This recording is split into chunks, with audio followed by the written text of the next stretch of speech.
What was black supposed to have done about this? I guess you could go for the... Yeah, you've blocked your own bishop support and actually dropped your knight support as well. Though... C-pawn's on pre. You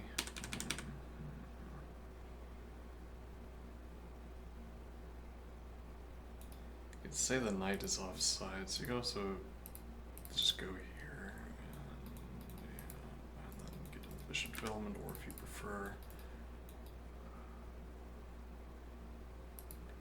Though,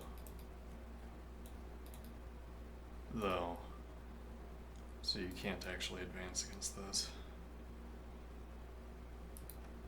And there's kind of a racing question, like you drop back and you want to make this play. Notwithstanding this possibility.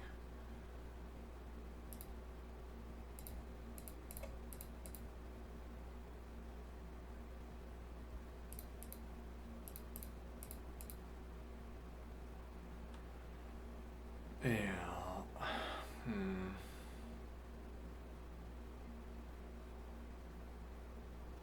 Not anything down here either.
I'm not sure an observation like this is ever useful, or a question like this is ever useful, but this dark squared bishop and this light squared bishop are,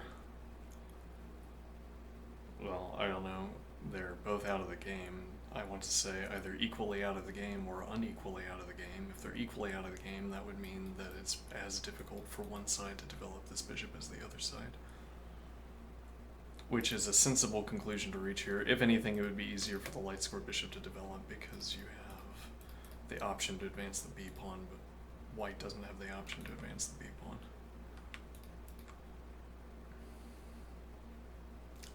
Otherwise, it's the same in this direction.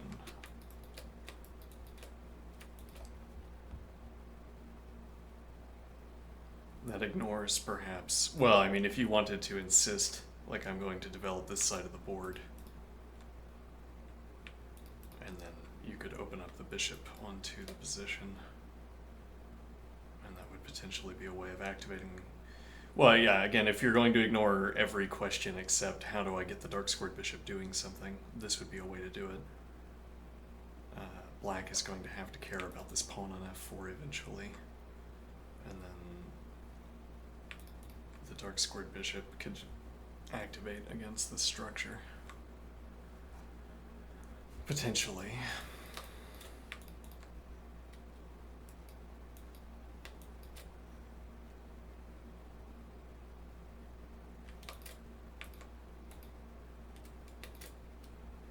Okay, now... Whereas, symmetrical idea, I suppose, for black, you could go for this.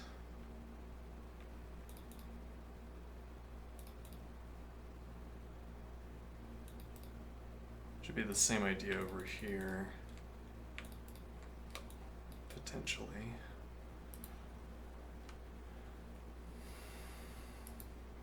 Am I saying this is good? No, that was not the point of what I was saying. I was not trying to point out something that was good.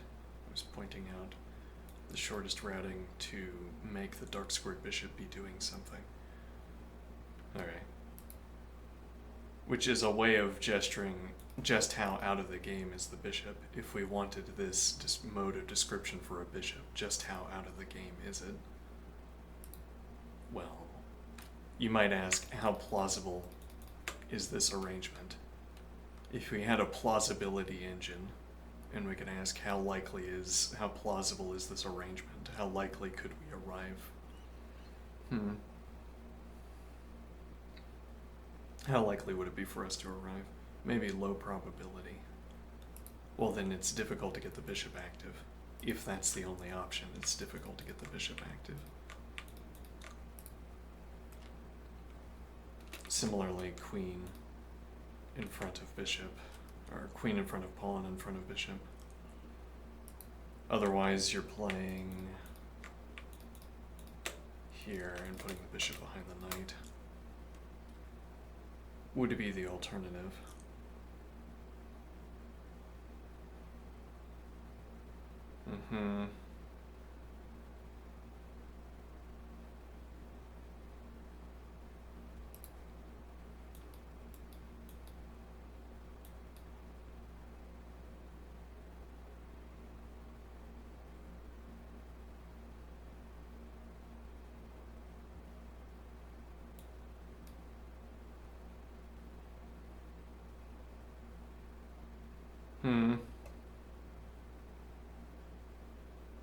Unlikely.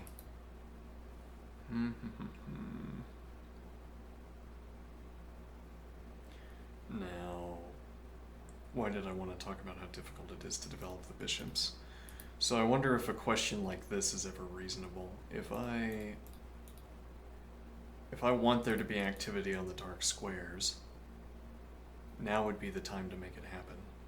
Similarly, white could say, if I want there to be activity on the light squares, now would be the time to make it happen. Okay. Because this light squared bishop is not going to be providing a point of pressure. And my light squared bishop is providing a point of pressure. Similar description, same description, verbatim, that black could provide. My bishop is providing a point of pressure on dark squares. White's bishop is not. And now, fancifully, it could turn out that the dark squared activity that black wants targets d2 and b2, and then the bishop is doing something. It's like that could be an asymmetry. The best operation is to target these two squares, fancifully. Or for you, maybe be more plausible over here, because you could target b7. Alright, so targeting b7 is the optimal option. Okay, well then, black's dark squared bishop is active here. Alright, so it would be this asymmetry where white's best option is to target a square that's being defended by the bishop, but black's best option is to target a square that isn't being defended by the bishop. So if I had to occupy a dark square to pressure this pawn, for instance, I could do that now while the bishop isn't active.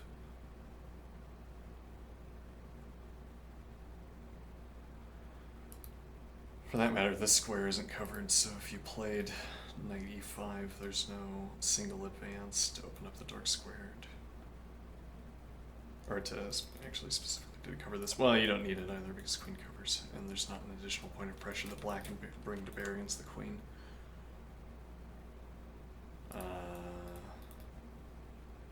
Could be a problem, though then your knight is targeting b2, which activates white's bishop.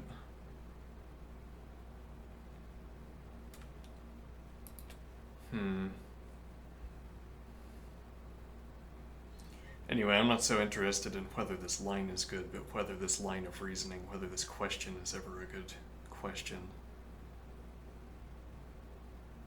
Like, it might be, if you get a symmetrical position, it's like you could ask, for one of these players it makes sense to attack.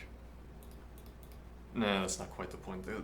The intricate point is to ask, again, could it be that the best attack on the queen side activates one of these two bishops, but not the other one? Because, well, for instance, because the best target is here for one side, but it's here for the other side.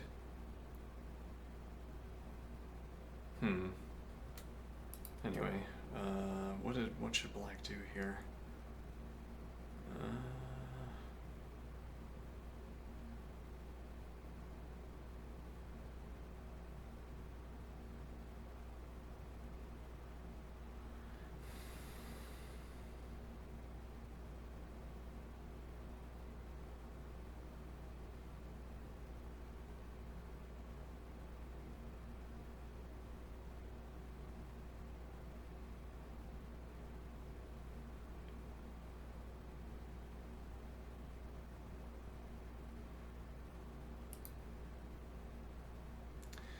About to ask, do you ever think the G advance is played here?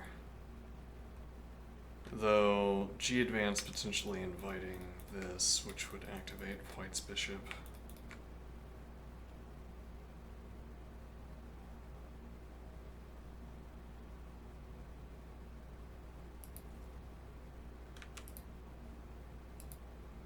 Okay, we could continue this not quite symmetry here.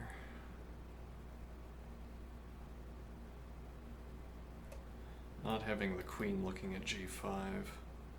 Yeah, though that was having the queen looking at something early, which is ostensibly bad. Ostensibly. Maybe I should start using that word. Okay, g5 covered by queen. An inauspicious pronouncement.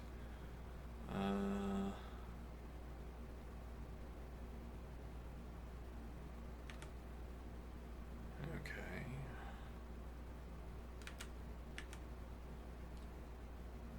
So that leaves the central pawns for... Well, no, you could still... Well, yeah, but what are you going to do with an F advance? Well, I don't know what we were going to do with the G advance. Lock down the pawns. Actually, you could still go for that, though, yeah, I don't know.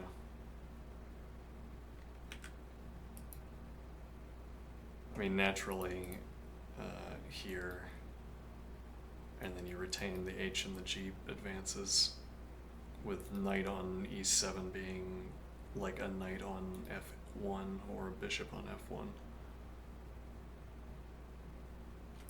So instead of having the castle position, you have this.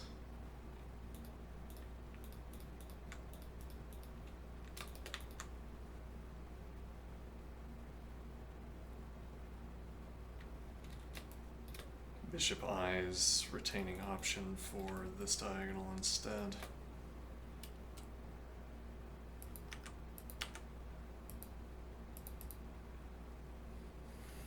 And then,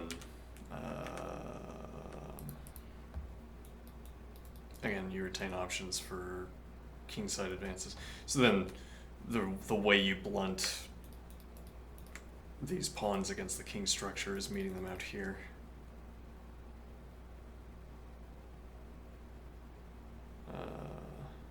And you get heavy piece support by advancing the pawn. Or actually the queen could also slide over, and you could have two heavy pieces, one on g8 and one on h8. Queen already on this diagonal, yeah, but you still have the pawn. And the bishop behind it. Though bishop behind it, I don't know, maybe you don't care, maybe you still advance. You have here and here.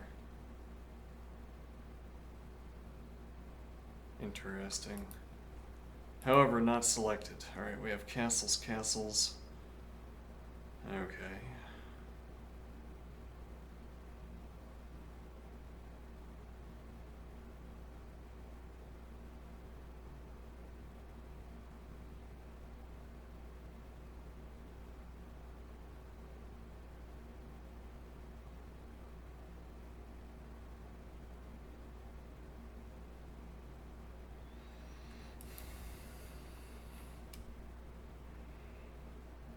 Yeah, I don't know where the dynamism is coming from if it's not,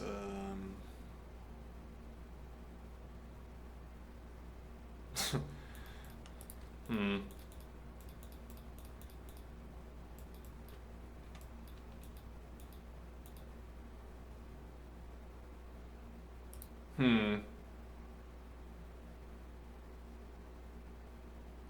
With the downside that the rook on the 7th rank isn't doing anything useful while it's there.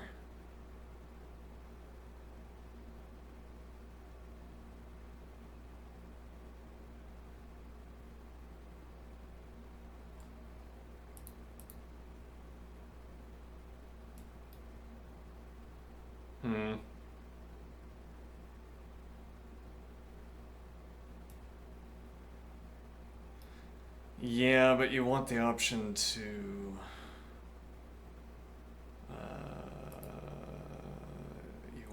you want the option to use to have the heavy pieces behind the pawns, I think. I think. So like rook f6 into king f7, and the dark squared bishop is distant because the queen is blocking the pawn. You'd have the knight in front. You have the king backing up the rook. The rook has the 6th rank, where this light square defended by a pawn is also distant from the knight, from the bishop. It's not distance from this knight, which is a problem. Though you also have king. Well, no.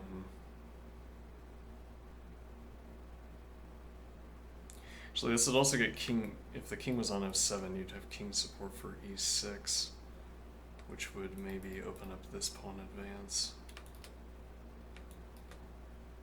But okay, so the rook is going out to f6, king to f7, queen to g8, which retains either h8 or h7 to get onto the h-file. You don't have the diagonal with the queen. No, you'd probably be looking to launch this pawn. So here, here, and then here. And then here, and the queen comes out. Either to 7th or 6th rank. Knight is already in position.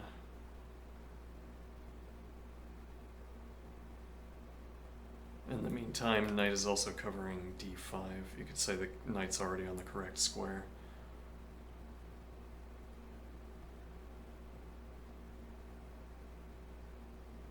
And you preserve the d advance as needed. You can make this d advance to activate the bishop differently.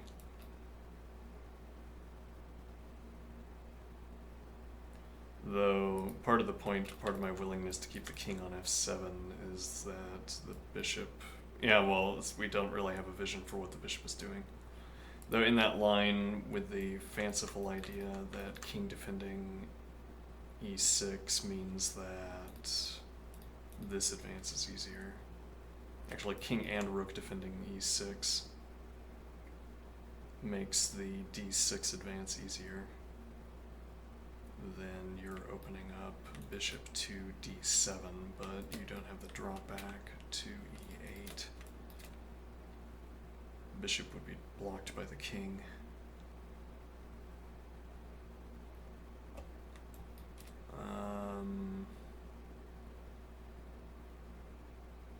You would gain access to these two diagonals, but again, this is dubious. Okay, it'd be part of a 2-tempo development. None of which is feasible at the moment, admittedly. Could be in support of the B advance if you want to try activating that. Maybe that's what the other rook is doing. Though once we have the bishop on d7, the queen or the rook on a8 has access to the back rank.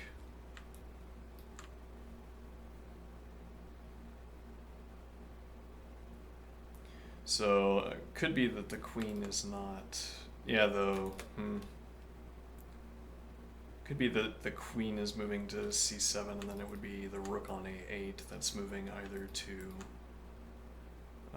h8 or g8.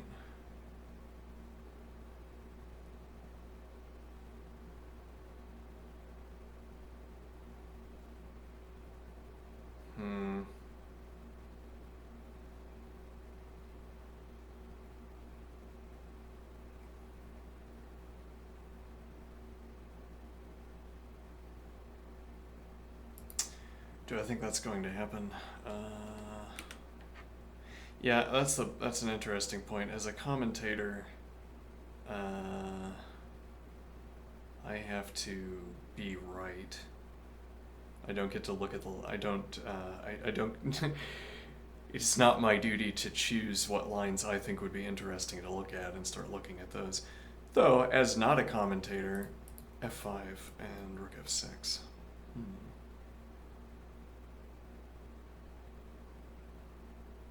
Actually, you could test that now because of this knight move. You probably can't ever play.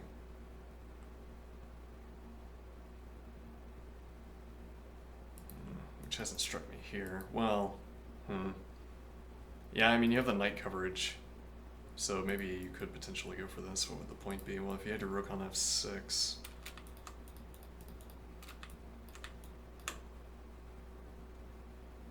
it'd be this knight. Not so easy to move.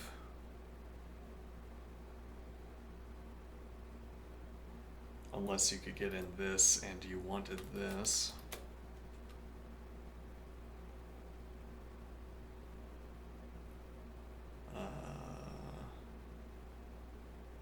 It makes queenside activity difficult for white, whether that matters. a6.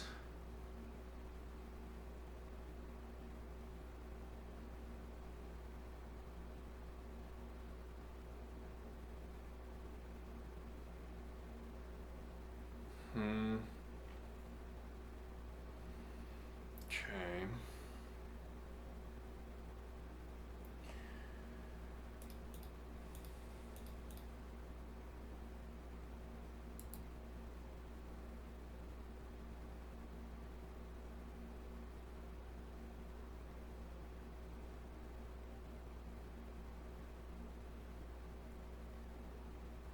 Can you play b6 and claim that the bishop is fine? Because notably, if you made it to playing a3, then I can take the knight. Okay, which is not great, but the idea is that you'd have to expend a3, queen drops back. And actually, if you move the knight to deny the capture, then you drop the point of pressure against b5. Interesting. So, sort of speed running this idea here.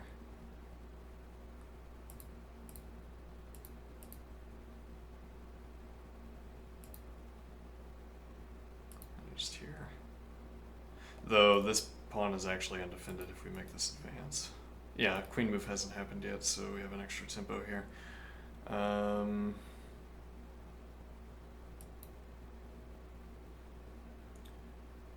Difficult to say what that tempo should be spent doing.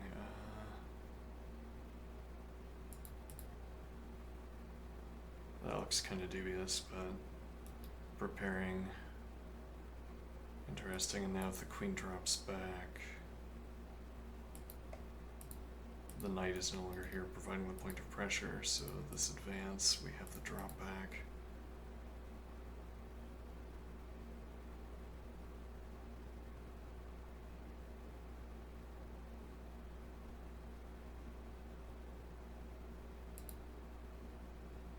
d4 advance. Yeah, I didn't think this was the line, but noting that this might be an avenue for development because you can't trap the bishop. If you play this, let's say you start trying to trap the bishop. Well, I don't have to, I might not. Well, yeah, I need the defender. Well, actually, now this becomes more difficult to do because if you make the advance, I can take. Though white could also play this immediately. Alright, is this a problem, I wonder?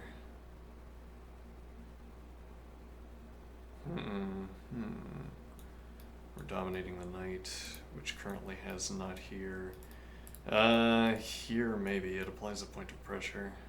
Also looks at my drop back square for the bishop.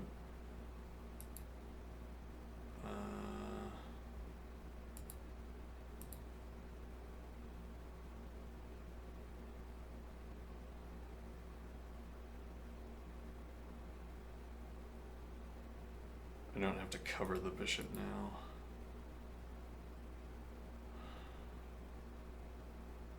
It's a little bit difficult to defend.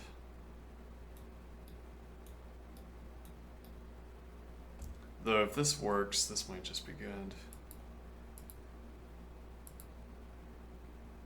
We don't need to cover the bishop to reiterate, so we cover the pawn, your knight's on the edge of the board.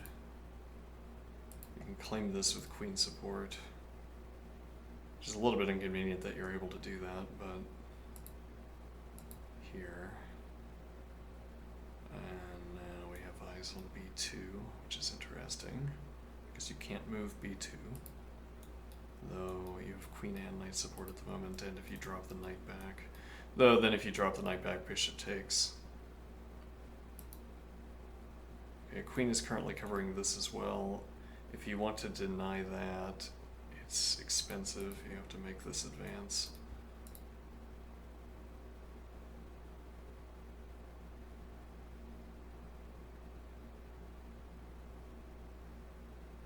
Well, but now I can move back. Yeah, though I have to make that decision. But yeah, I can move back. I could also maybe advance, keep eyes here instead. I kind of doubt that this does anything.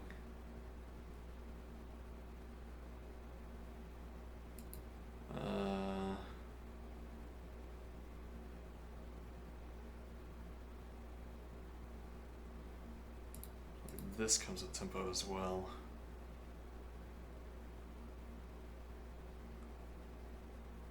It's getting a little bit suspicious.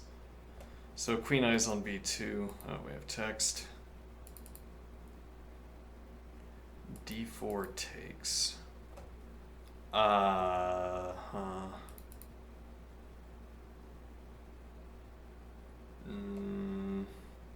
Well, I mean, it's in the opening, so saying I don't like this is probably meaningless, right? Well, no, it's meaningful, and it says that I don't like this.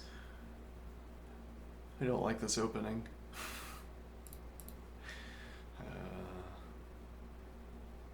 So this might be a problem that I'm underestimating, but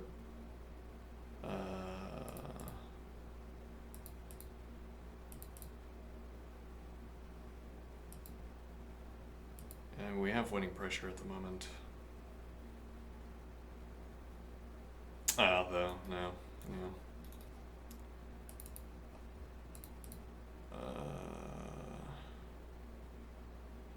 Yeah, though, does that actually work? If you advance here, we block. Here, yeah.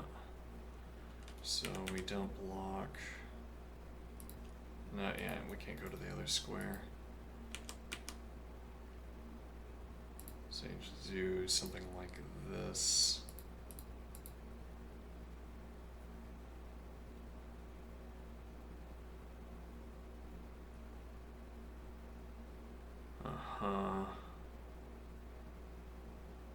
Now what? I'm fine with this. I think this is right and good.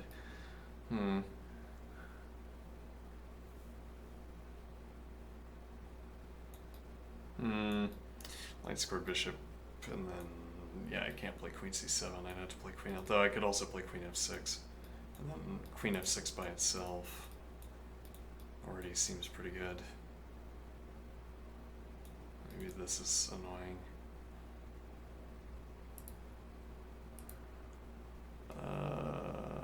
Let's see. Alright, d5. Well, that explains the light scored bishop development question. It keeps open the drop back.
Why?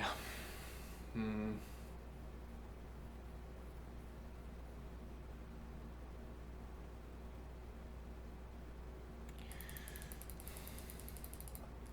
There's a point here that this doesn't stop, this doesn't pressure the c5 advance. This counteracts, well, to the extent that it participates, black advances and then pressures d4, and then the bishop on e3 is defending. Or similarly, well, not really so, okay, but okay, you could counteract f4 advance with the dark squared bishop. What is my idea here?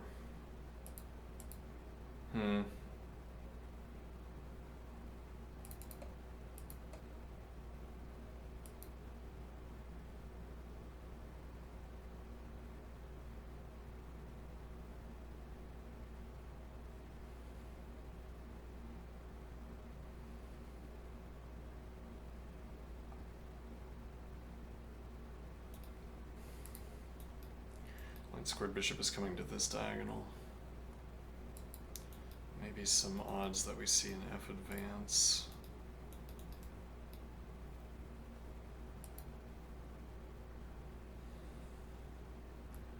Knight covers, knight covers, knight covers. Bishop and rook interfere.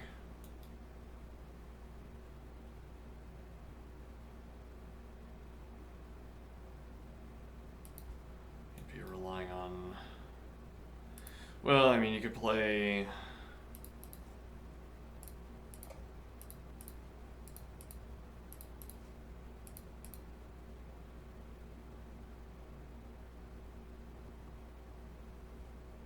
And now you could place rook on e1 before playing knight back to c1.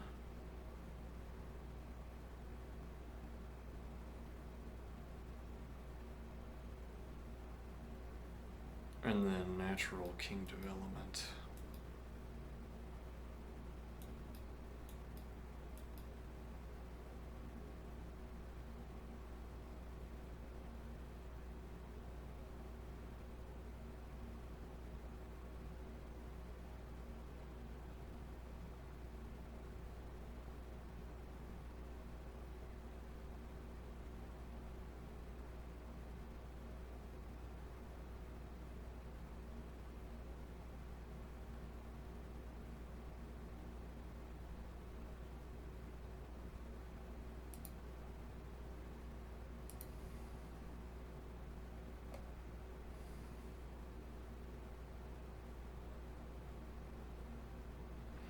Yeah, the takes and queen takes would be maybe the priority question to ask here. Because if the queen's going to move, it's the heaviest piece. It has gravity, as it were. The queen moving to c4 instead of staying on b3 is a heavy question.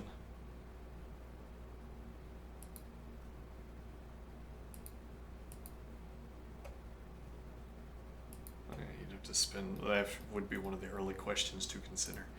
Well, here queen gets to stay on b3. I don't like that this is opening up, but I am willing to play f3 at all times, so I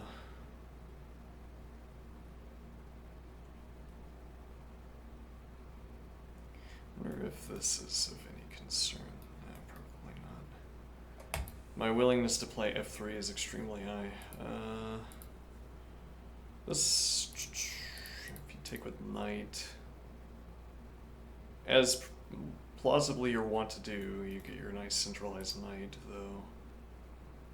Yeah, well, I mean, if you take with pawn, you immediately open up the diagonal. Oh wait, you can't take with knight. Wait a minute, hold on.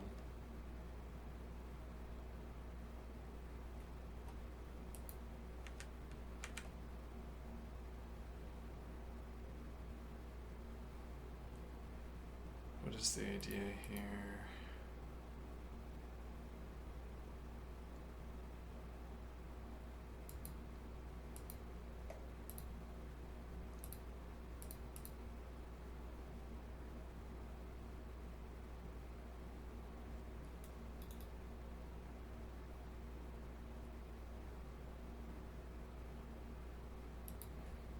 If you did something like this.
Can't develop the rook so long as you let this sit. If you take queen takes or knight takes, and now black can't take, but black could do this.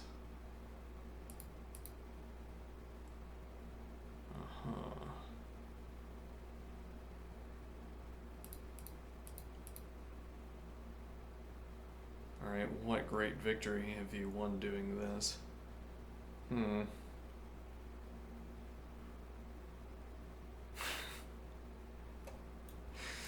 Oh, I don't know.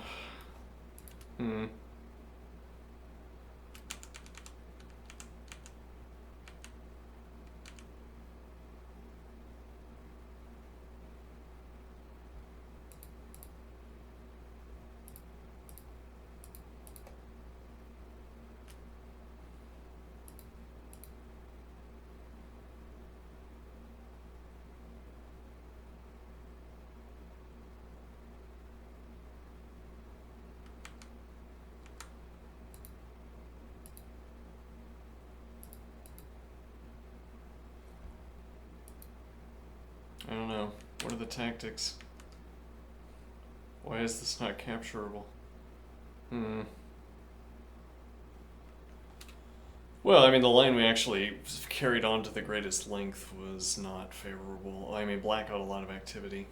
Sacked a pawn, but every piece was active. Though every white piece was also active, then you really have to ask who's winning tactically, as it were. But okay, rooks are open for business.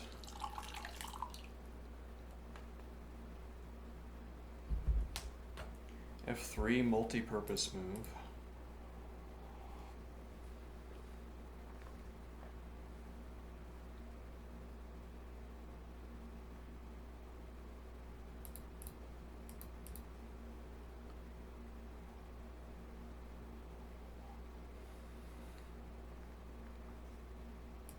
Well, part of the reason we didn't want to play bishop e3 was because of this.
I still like f3.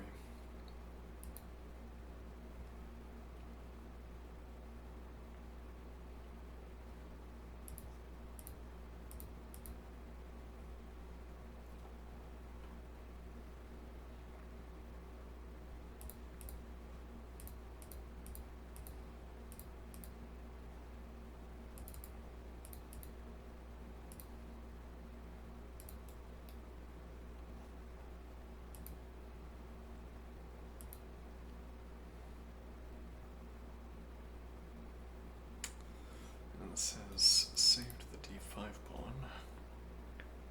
Though at the end of it... Light square bishop is free to develop, work on open c file. Go for the F advance, the full F advance, F5 more freely than white can, probably.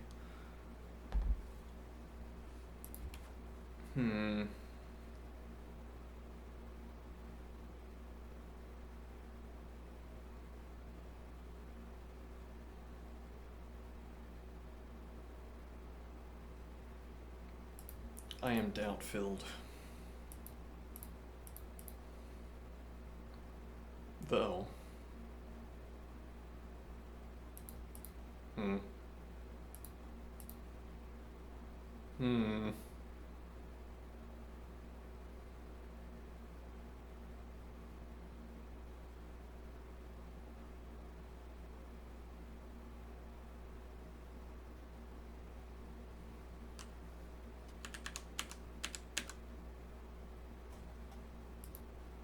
Queen b4. Text.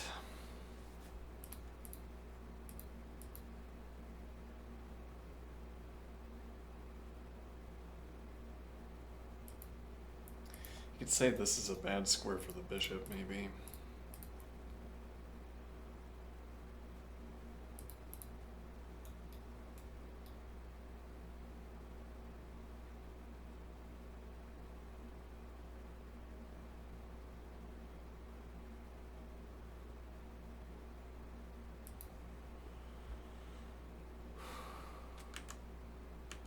It's just the first move of a routing.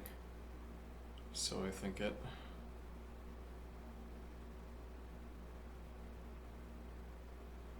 Dark squares are going to be a bit of a problem, yeah, but you still have both knights, and the f5 advance doesn't block this knight activity. Huh.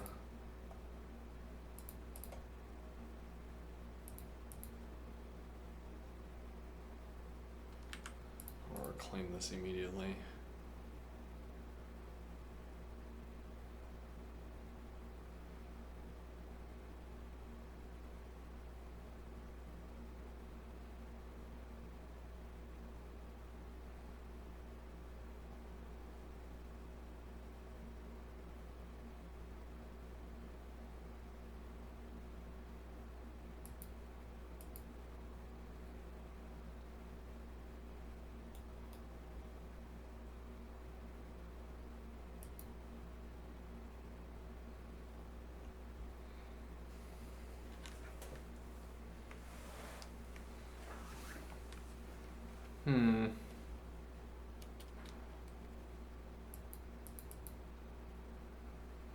And then if black does something unexpected, king f2, rook h1, h5.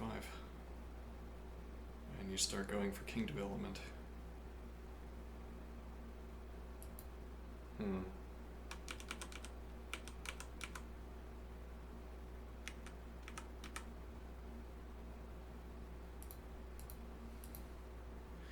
Are you supposed to do this instead?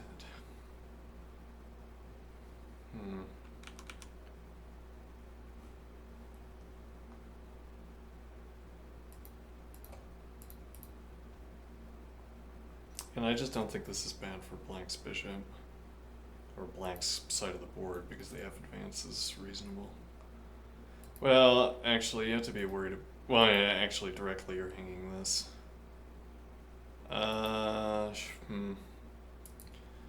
Assuming there's no punishment. Like here, or something.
Short circuit it if you don't like that.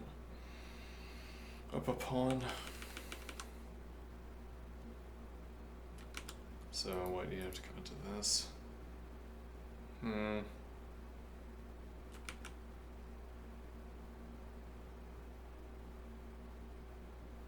There's not really a way to increase that pressure either. Not usefully because it's two minor pieces looking. But okay, you could play queen d6 first. Yeah, looks like that would be the play, or an available play. Have to keep eyes on the pawn.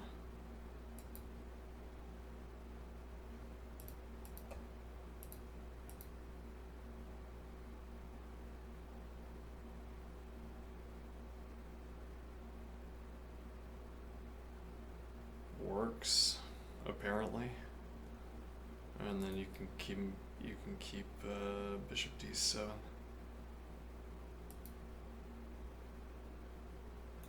Play rook d8, bishop d7, or bishop d7, rook d8, bishop e8. Queen on f5 is awkward. Doesn't have to stay on f5 though. I'm not sure where the queen wants to go. You might be playing h advance, dropping back, getting queen behind pawn, and then going for f advance. Maybe.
Can't advance because of the bishop.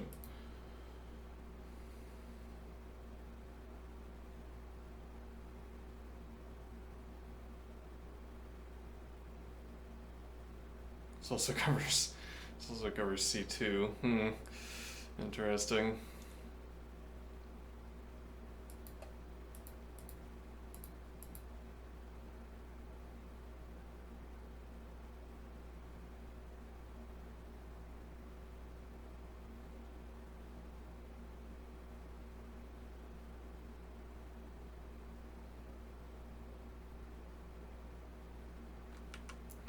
Or alternatively, yeah, this doesn't have a defender now, so you don't have time to do this anyway.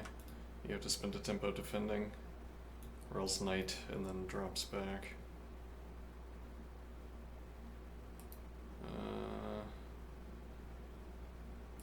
Use the other rook. But you don't have control over d3, so doubling on d3 isn't going to happen.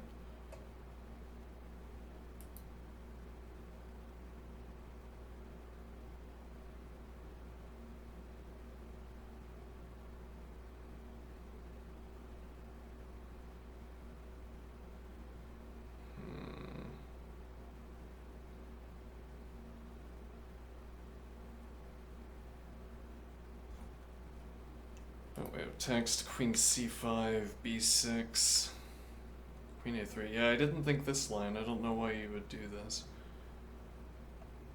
And we looked at this. It's in the notes, but why would you want this?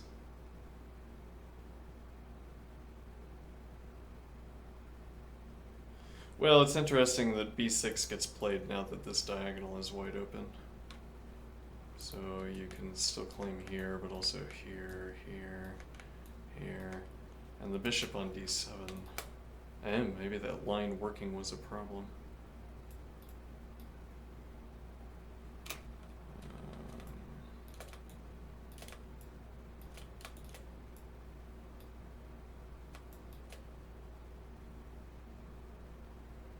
And then you could go for it, but okay, queen a3. Pressure against a6. Bishop is unlikely to be covering this, but you can play rook a7 as a doubling move and cover a6 up to the point where you want to move the rook, where you want to complete the doubling. And then not an irrelevant point of defense either, since rook on file.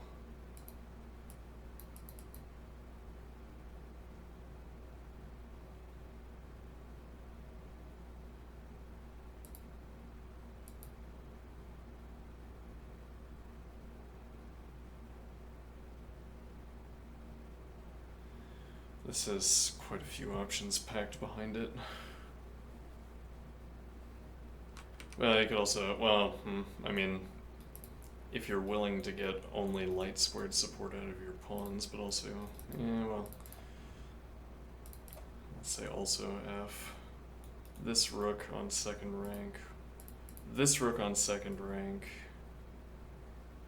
and then knight here. Though here you'd have to play bishop e6, but that also isn't a problem because no piece can pressure your bishop on e6. Yet. Though you'd have to play like here. Huh.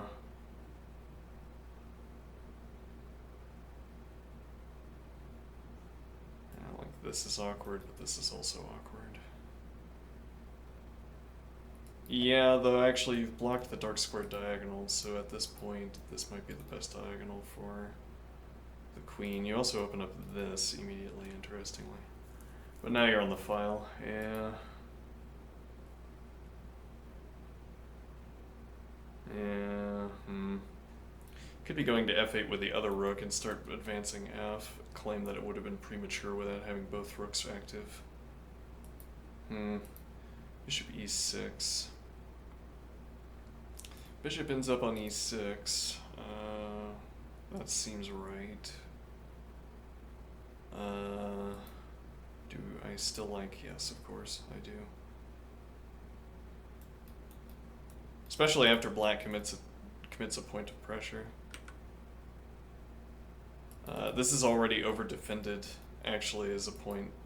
So I wonder, this might be something to put in my own positional notes. This is over defended, but it's over defended. Well, no, currently it's just over. No, 2 defenders is enough for knight and bishop. Queen could go back to b3, so you'd need at least to be able to get one more piece back to cover it. But this is over defended already. Okay, now if I play f3 and remove a point of pressure, I have 1 point looking at this and my opponent has 3, instead of I have 2 and my opponent has 3.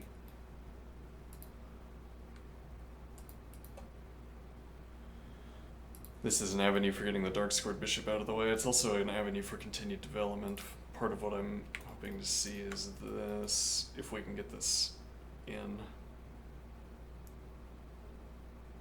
Okay, though in the meantime, even if I don't want to play bishop f2 yet, I could play my rook to f2.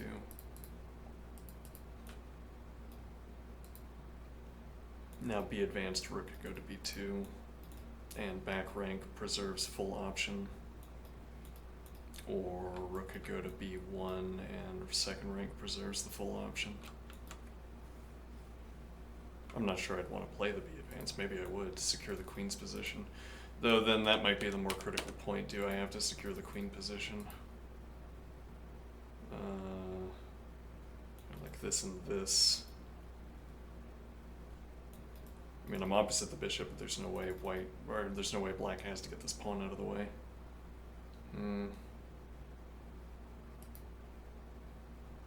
Yeah, like playing here, here, here. And say you have to take, though then just f3 would deny the last step. We have text, rook ac1. Doesn't seem prelude to knight redeployment though, maybe. Well, here you're dominated by the pawn. You'd have to have some move after this. But you don't have some move after this. Well,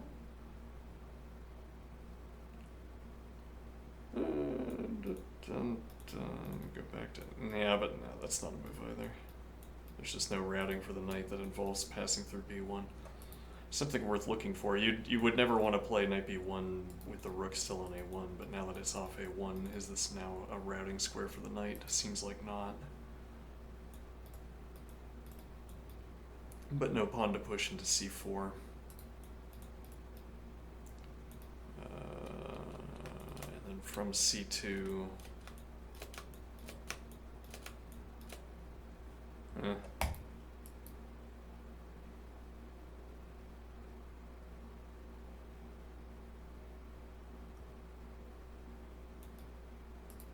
This f3 move.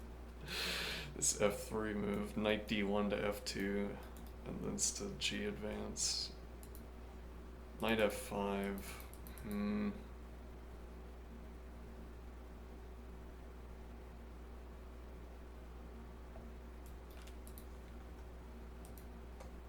Bishop f4 retains the bishop pair.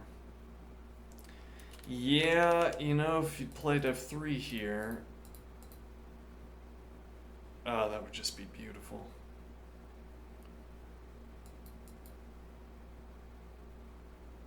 Rook e1, rook e2, rook has full back rank. Yeah, though, how good is the dark squared bishop? Yeah, because it's, I mean, black isn't advancing a pawn into this. You get Alfil's work out of the dark squared bishop. Well, actually, you also gain the ability to advance h.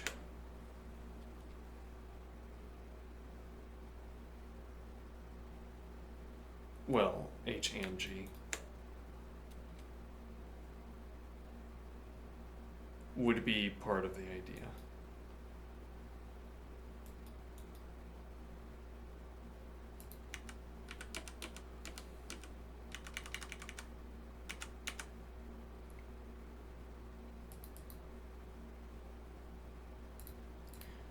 Is this a blunder? Let's see.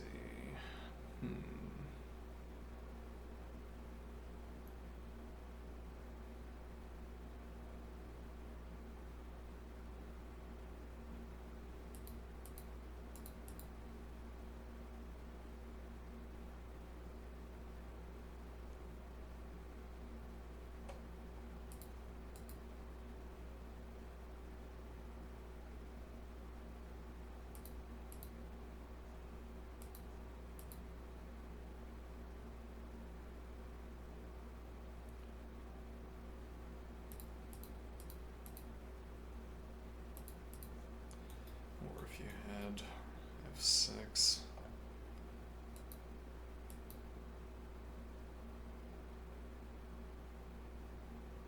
Yeah, this knight's on pre.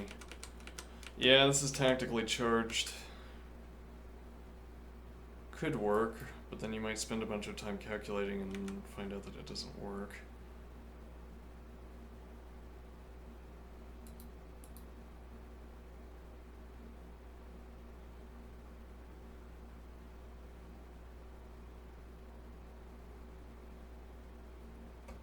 Do I have to retreat my knight?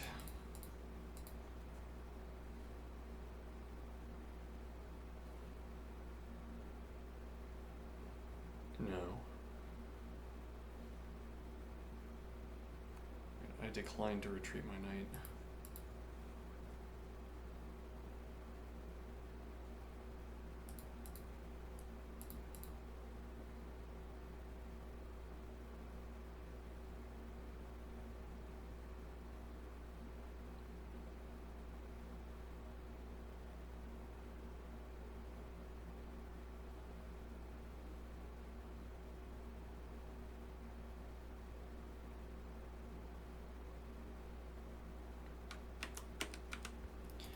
Dropping that point of defense doesn't work.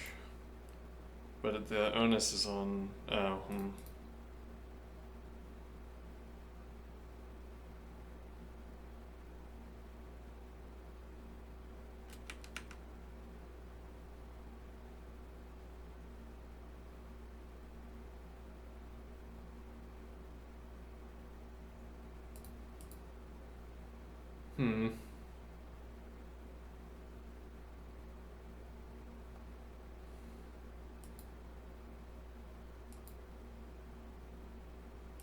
With check, and you have to retake with the queen, dropping the point of pressure.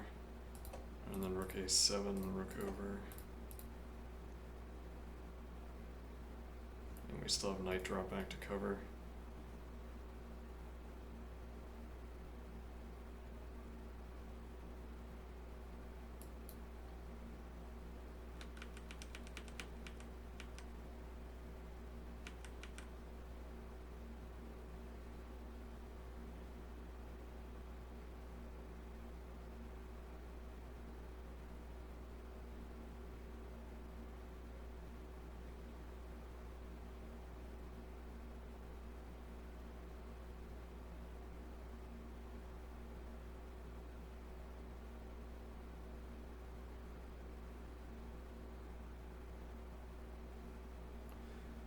Yeah,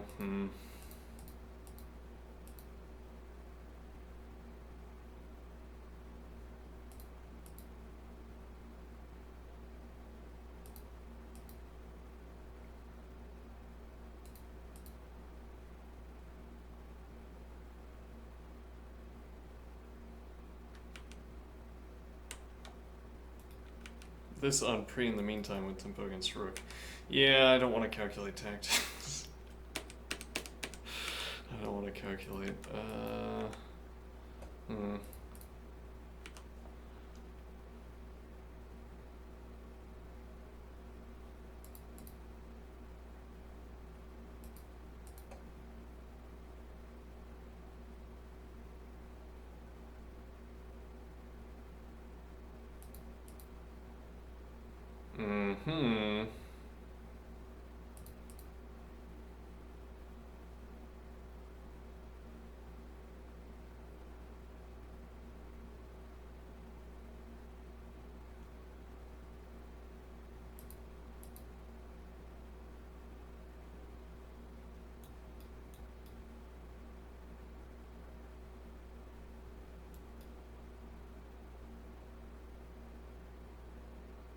Actually, you're going to be trapping your own knight. Nah, he's still over here.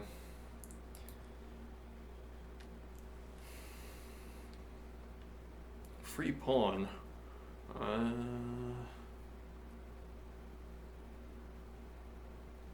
Actually, what about the G advance immediately?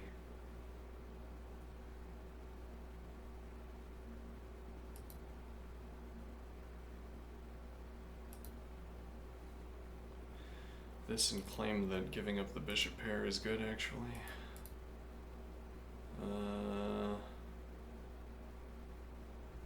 G advance, dissuading the F advance to support.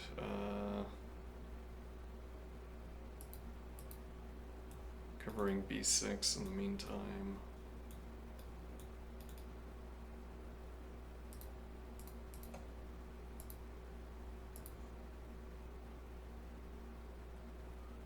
Right and good.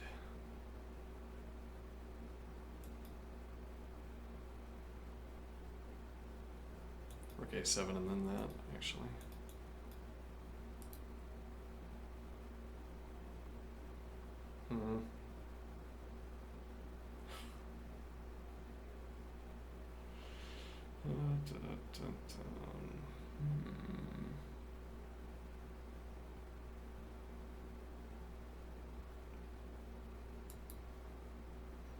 Alright, I'll be right back. Okay.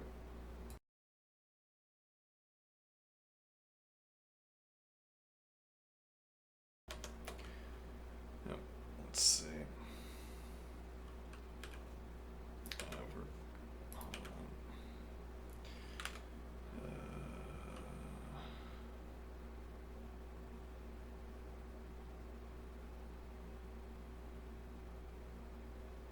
We didn't keep up with chat, unfortunate.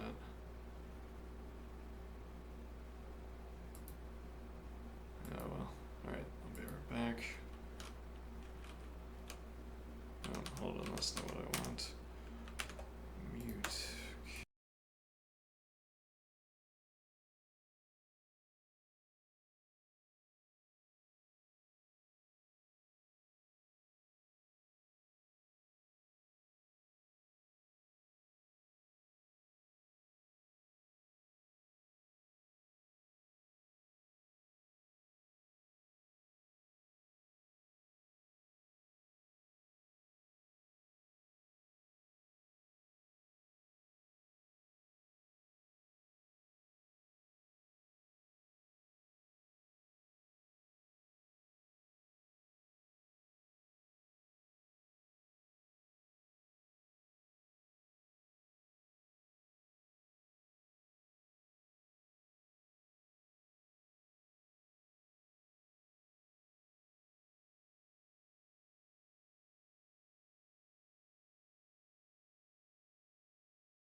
Okay, I'm back. Mm-hmm.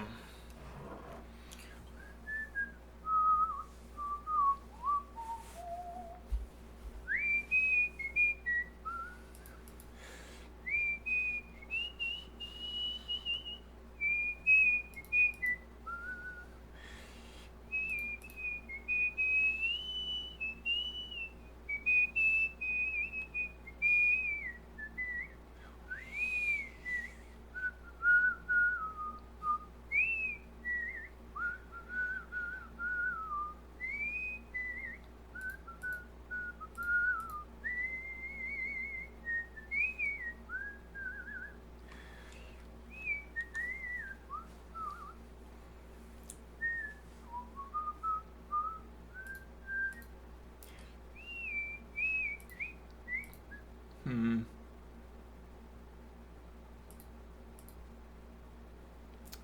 Also blocks Queen F6. Yeah, though, did that feel good anyway?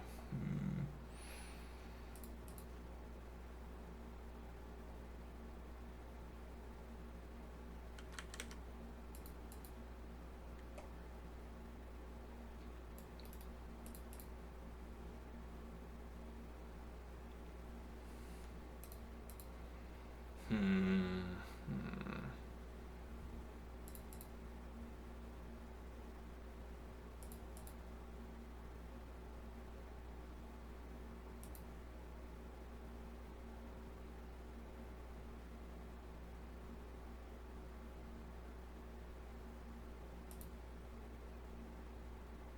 Well, you can't take.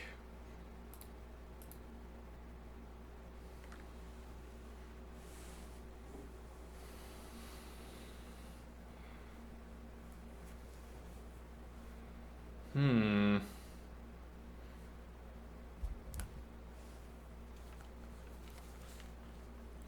Is that plausible?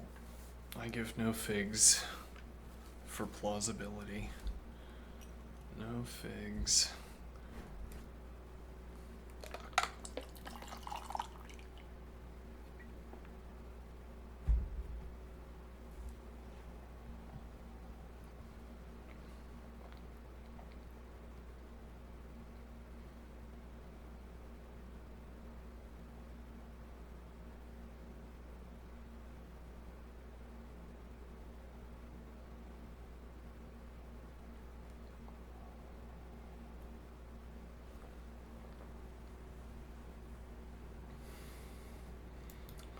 Bishop drop back, queen e7, rook d8, queen f7, king f7,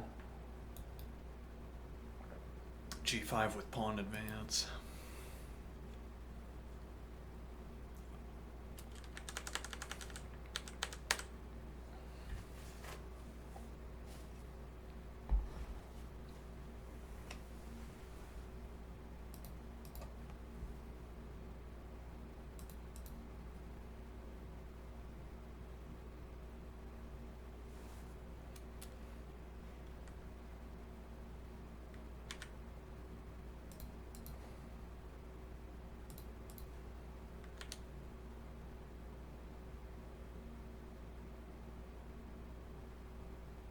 Yeah, this tactic against d5 is gonna happen every turn. You have to be concerned about this every turn. With the knight on f5.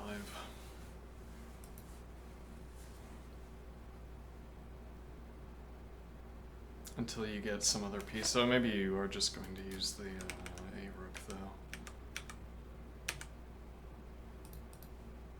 Why would you wait? Well, if you capture immediately, that would be one reason to wait. And again, what is the punishment? Rook activation for white, plausibly the punishment. I'm not sure if that would be the rook. Maybe so, because this rook already has a compelling future on a7 amidst of these.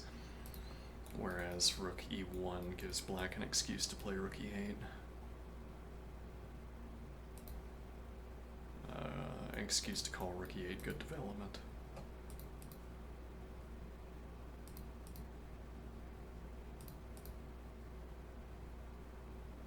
Yeah, you don't actually get this pressure against the knight would be the point, so why not take immediately?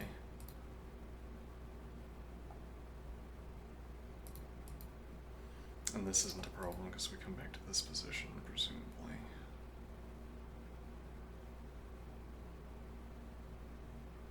Take also with tempo against, and also pressure against bishop.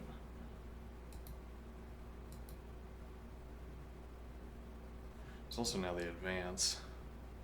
Actually, yes, that's a tactic waiting to happen. It has knight and queen support. Though if you play rook over,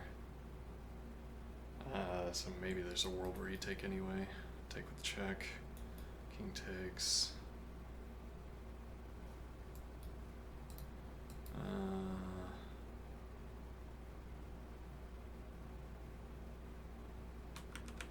Interesting.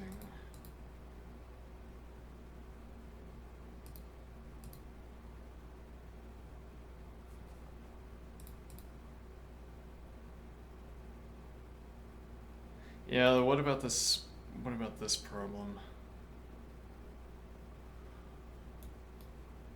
Which is a problem.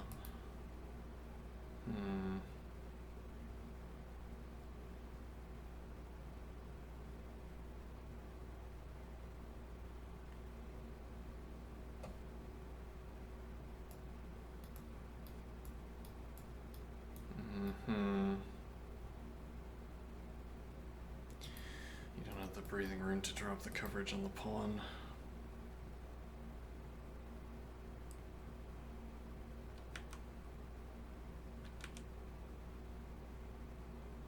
Yeah, the same observation even if you don't take.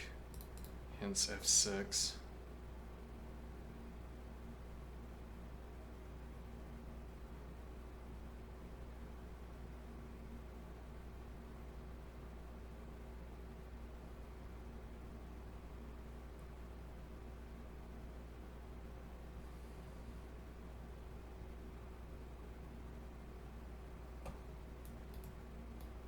Hmm.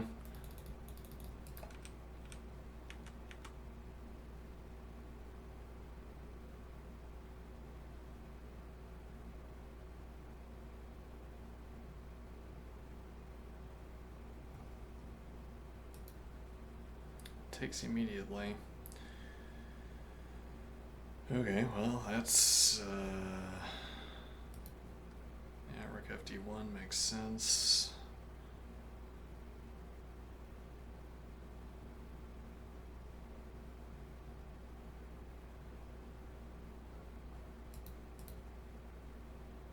I mean, it's increasingly looking like f6 might be required. How likely do you think it is to be required?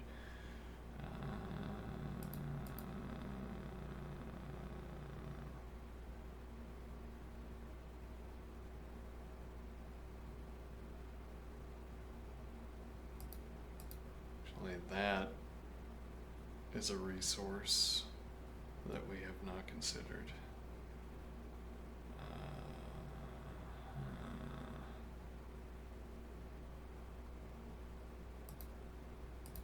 No, that doesn't work, does it? Because this is on pre at the end. Yeah.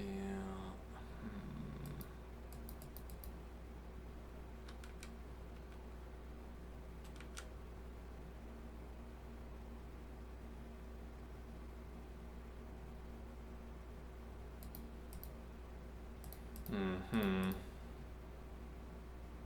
It's pinned. Yeah.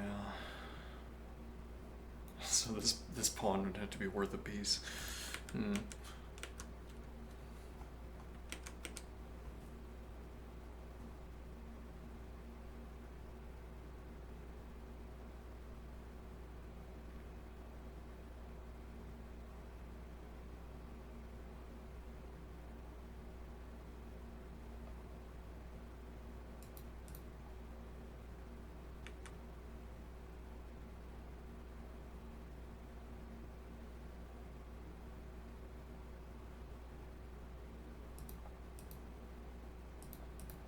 Yeah.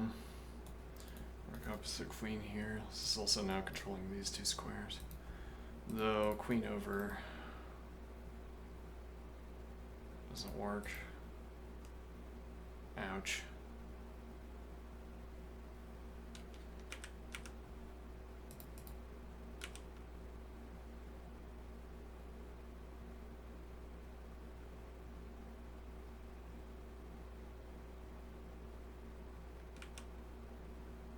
Hmm.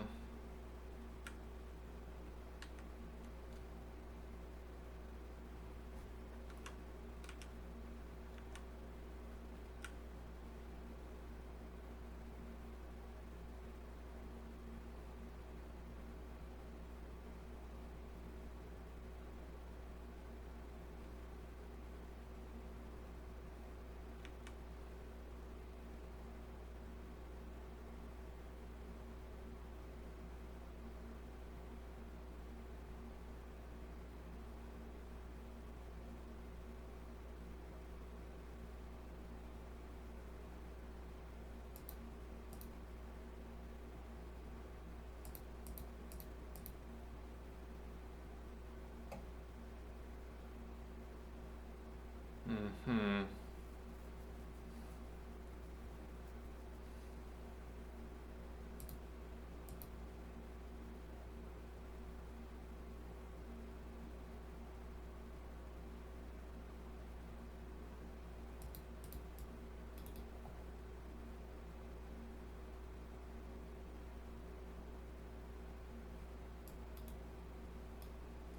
A6 remains a problem. Hmm. This was quite a trick, though. Notwithstanding that you can still... Yeah, though, you don't have knight f5. Now this pawn is also on pre.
convinced this is actually a problem.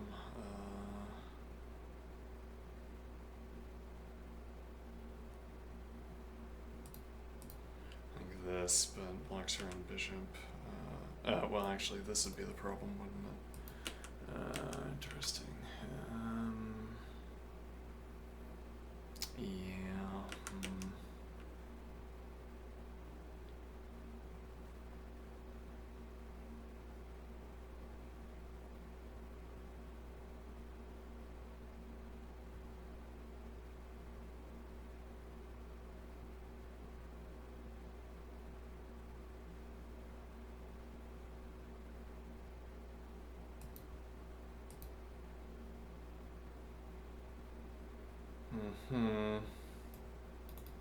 Queen keeps coverage to bow against queen.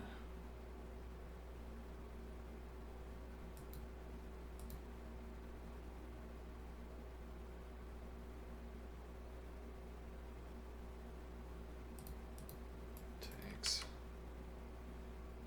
Here.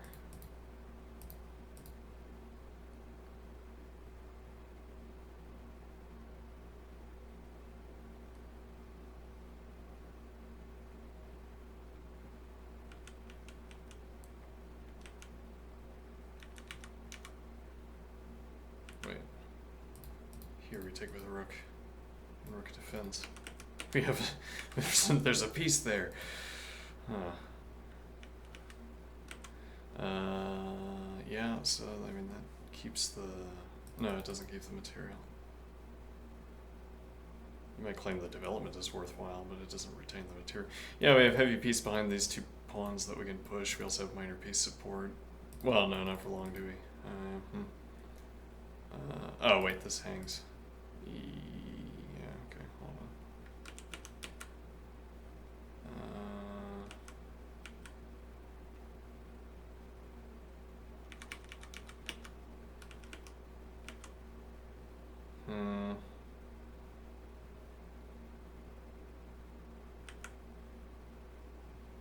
Well, you could have just, this has been wrong the whole time because you could just take with tempo. Yeah,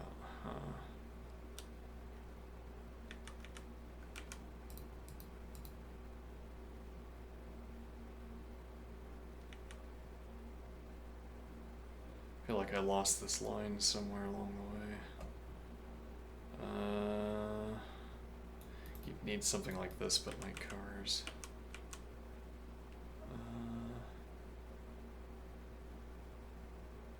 So maybe f6 is off the table, but then what are you doing?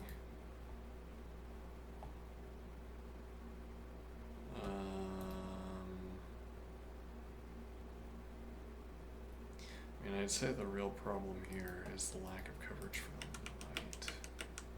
The knight is causing a lot of problems for us.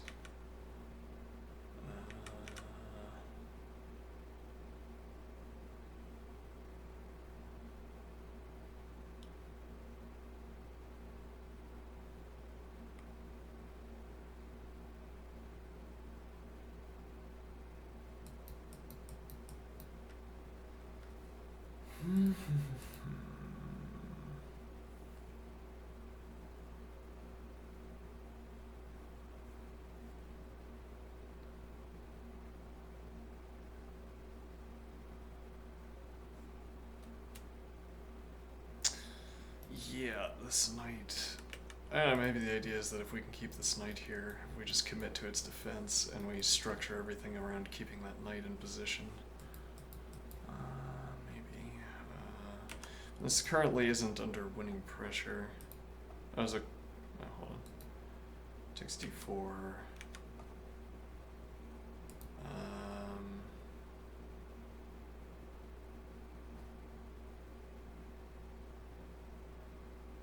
Yeah, but we also can't move the queen off of the file. We can play here.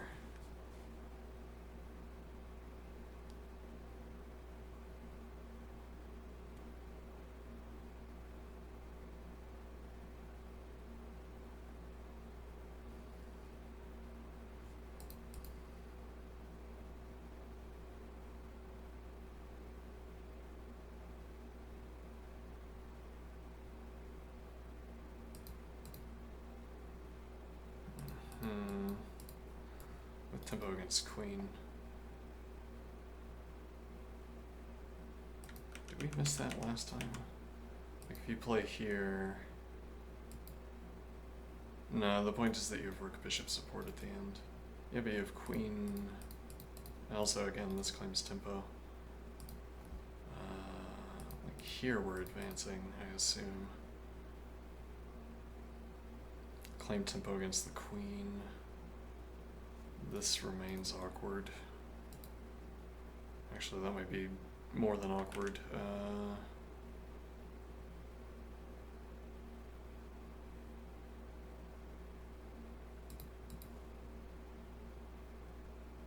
Say go away.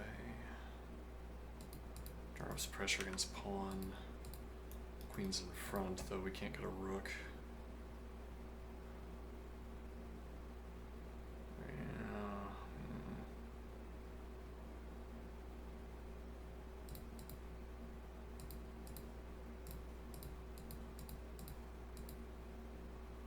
By no means guaranteed. Oh, rook hangs. No.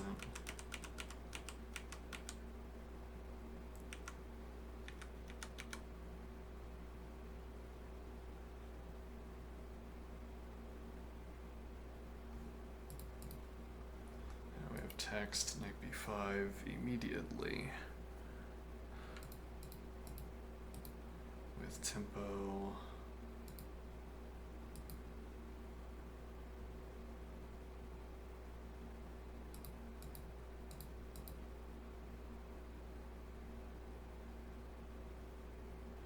Say this is bad for the queen. Winning pressure against this pawn.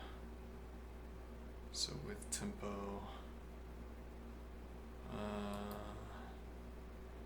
yeah, and there's just never a pawn that you can use to cover this. You don't have to claim that move though, you could drop back to e7. Solves a few problems at once, though this is still on pre. Yeah, though actually you had to spend a tempo doing that.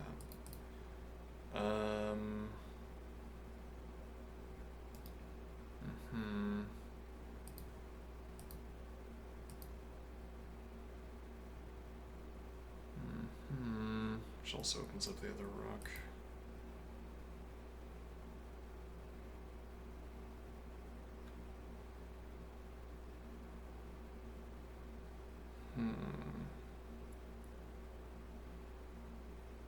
Can't pressure this pawn. Oh, no, you could do this. Uh-huh.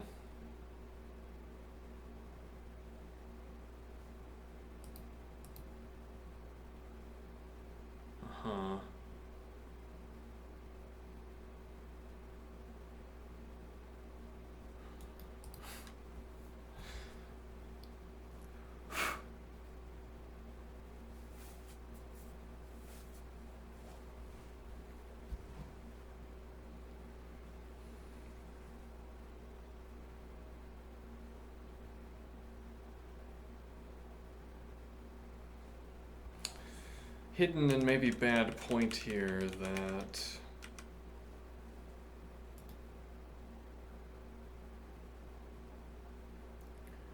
f3 and you don't have bishop g4 into bishop h5.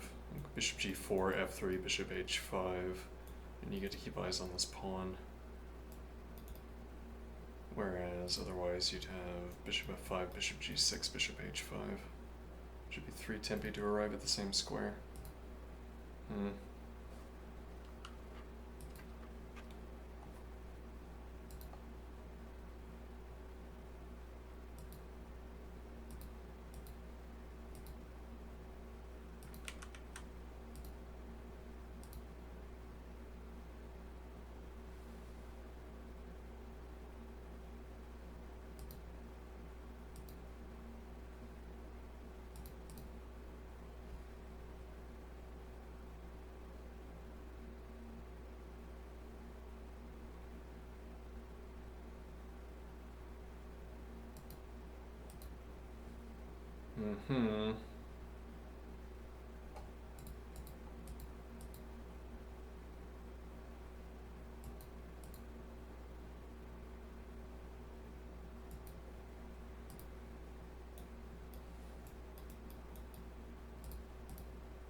back rank. Pawn's hanging as well.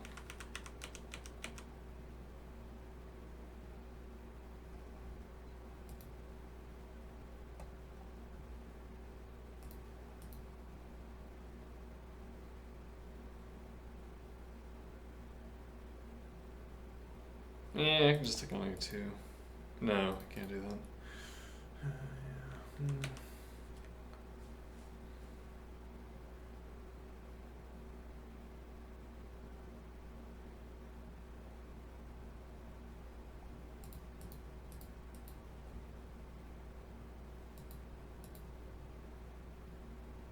On pre. Yeah, except that.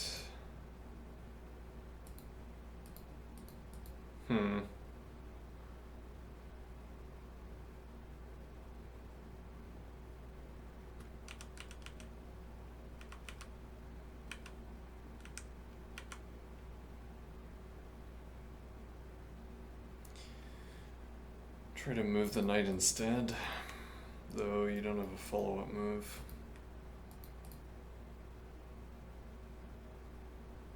Knight's getting trapped.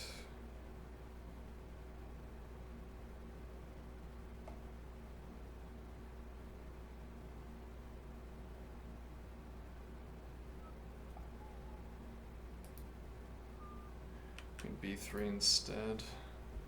That's what we looked at first. That seemed pretty reasonable. Okay. Am I unmuted? Yes. Okay. Worth checking. Let's see.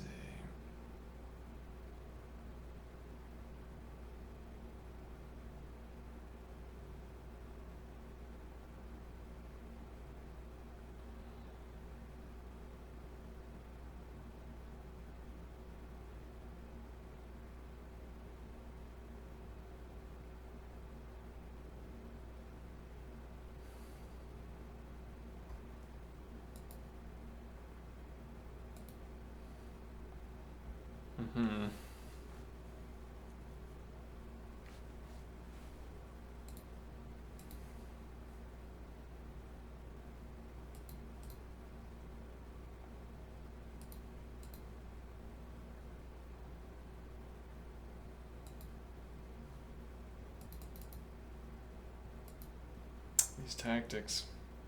This knight has been on pre. Just claim this immediately. Another tempo. Didn't we already look at this?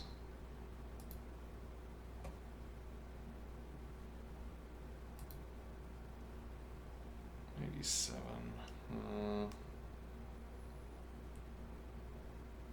Queen can cover this pawn still.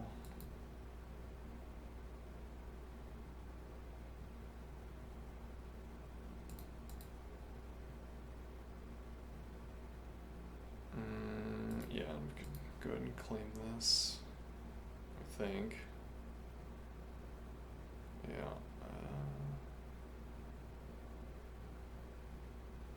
With drop back, retains the pawn advantage.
Now onus is on white, or on black to defend this pawn. Queen is covering this, yeah, for several reasons. Can't drop bishop back. This But yeah, that's an unhappy rook, isn't it?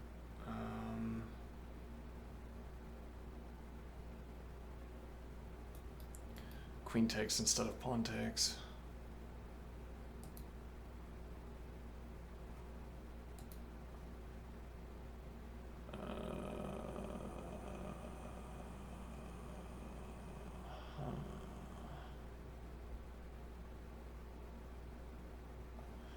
Actually, this also gets off the diagonal, looking at the advance.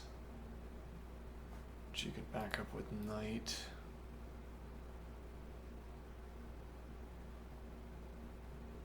Arguably. Knight supporting the advance, also opening up queen coverage of g5. So if you could make this advance and then cover with knight, push g5 with queen support, bishop can't drop back to e3, has to choose some other square.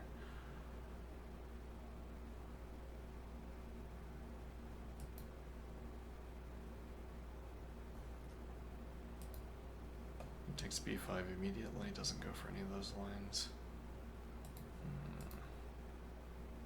Free pawn. Or...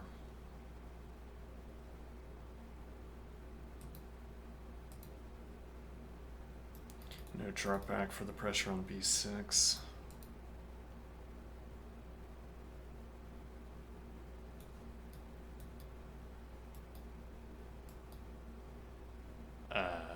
Probably not, actually. Yeah.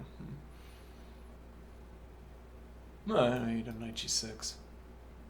Oh, yeah.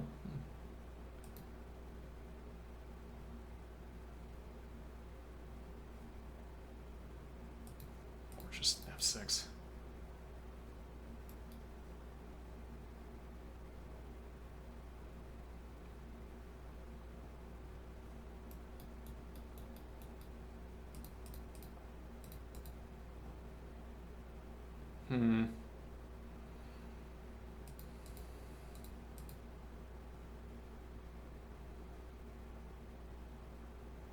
That's a bit of a problem, actually, but actually, since when has that been a problem? Yes. Actually, now rook out with tempo against the queen instead. No, it was rook takes a2. Now there's also rook a5 with tempo against the queen and covering the pawn. Over defending the pawn.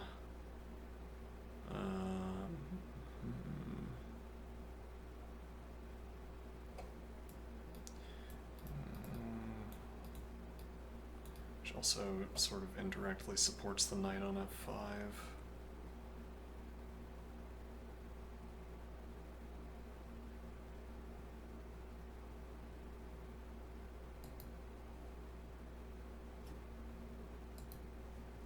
I missed. Queen a8. Oh,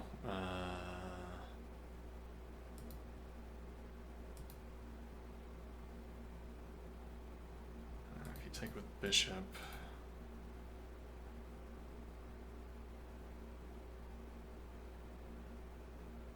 And like rook back.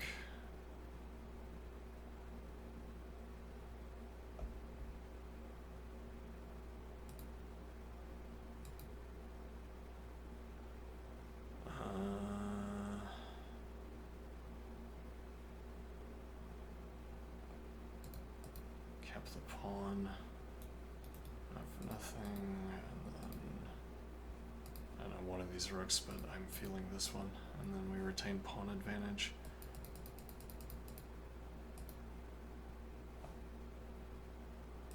Take with queen instead.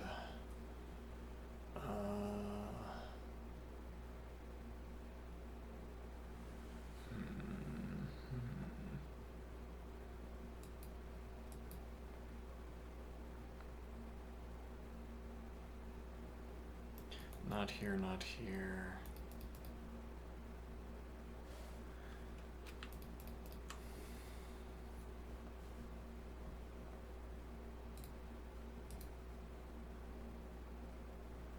Not on pre. This comes with tempo, though actually this is also with tempo. Yeah, though takes with tempo against rook.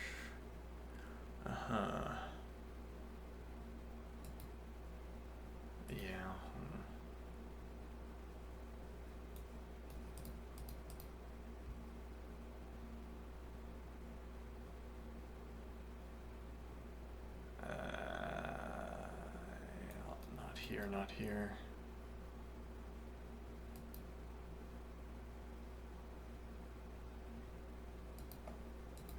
Here with tempo against the pawn.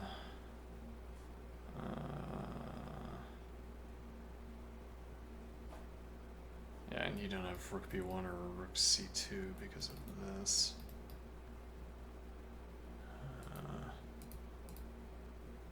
Too slow, though.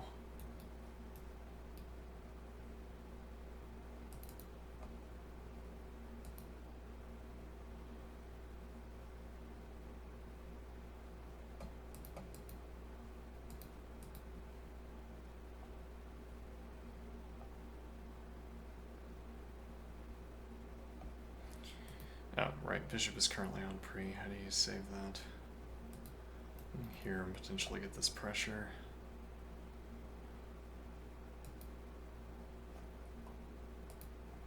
See, bishop d6.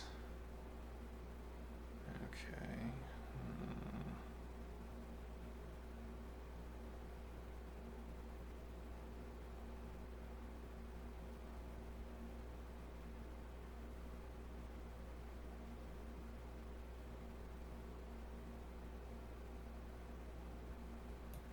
Covers rook b8.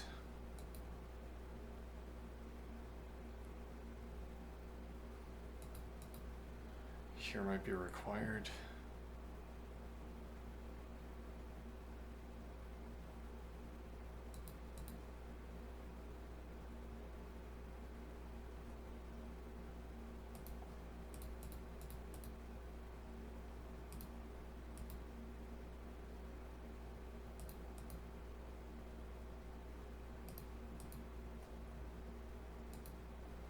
Ah, right.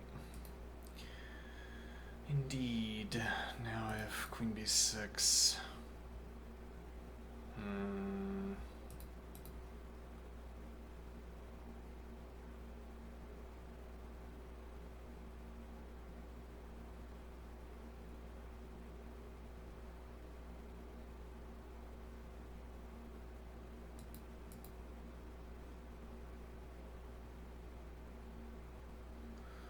Bishop pairs off the board if nothing else.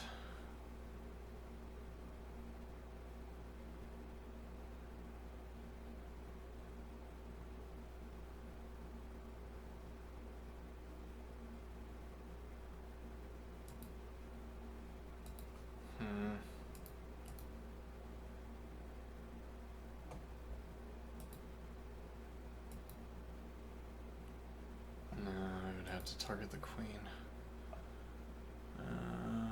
Actually, what about here? Interesting. Now you cover.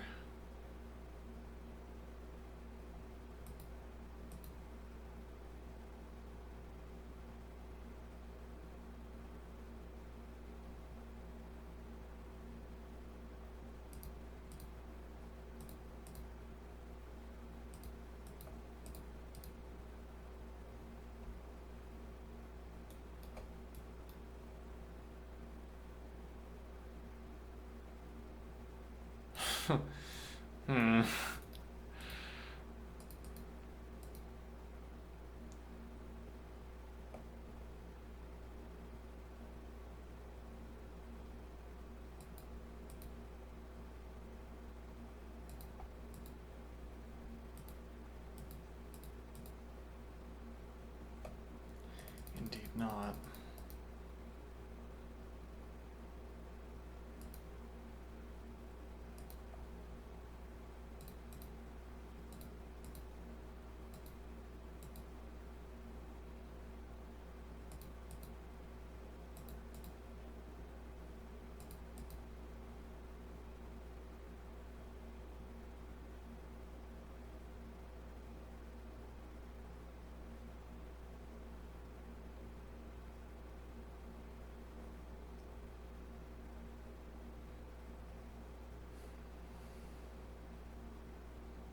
And this might be a draw in itself.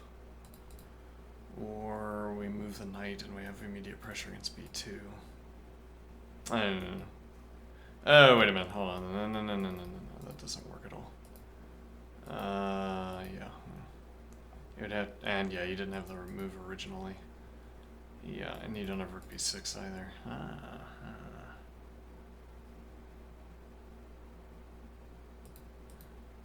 Yeah. In the way, but...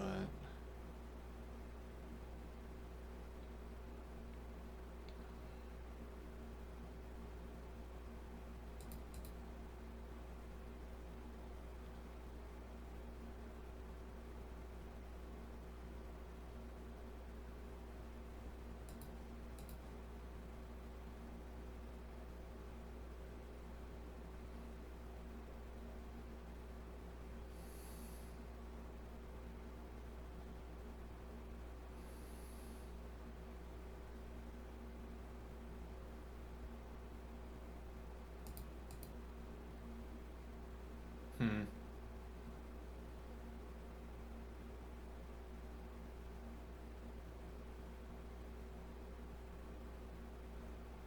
This is difficult to calculate. Hmm.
Doesn't work.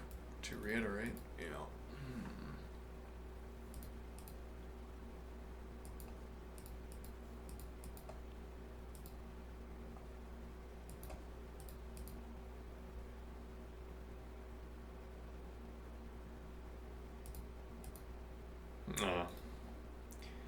Almost though, the idea being you don't have rook takes because of the fork.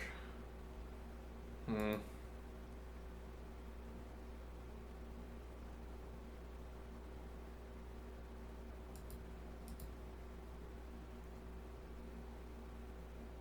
But now you would have rook takes because, well, if white moves the bishop, if you drop the bishop back, now you also don't have the advance. Hmm.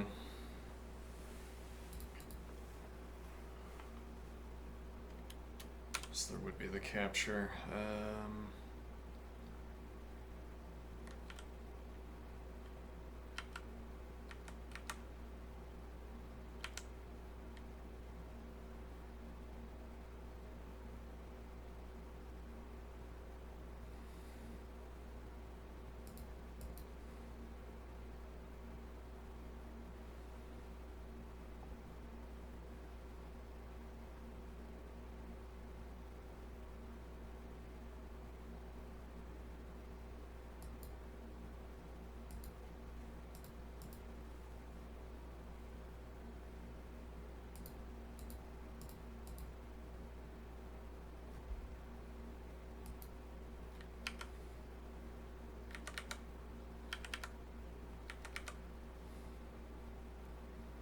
Hmm.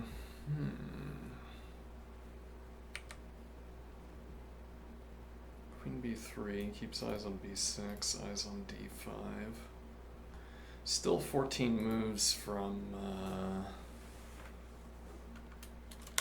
oops, still 14 moves from time control. It's also 7 extra minutes.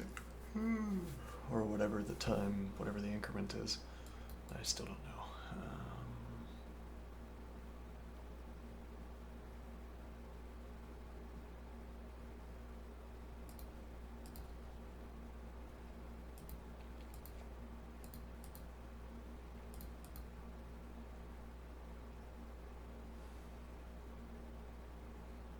That doesn't seem so special.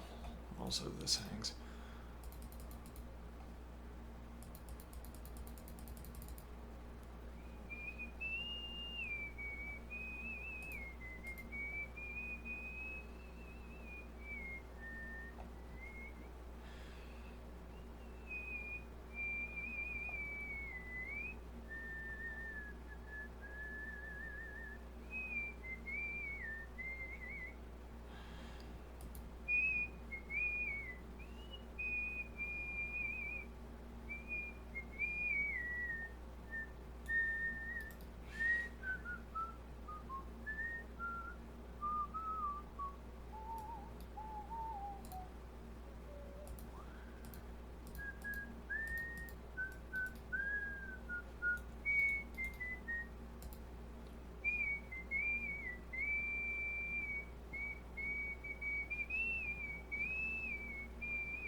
I don't know how to think about tactics in this kind of situation.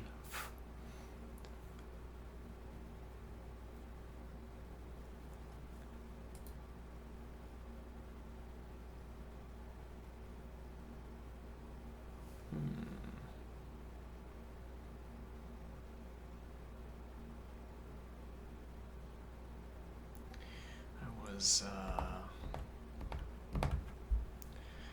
reading a little bit of philosophy of math before bedtime last night. And the author was making the observation that logic is an algebra.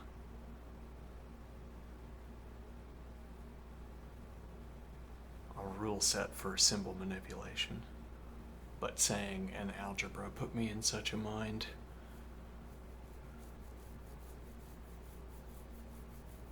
Is chess an algebra? No, probably not.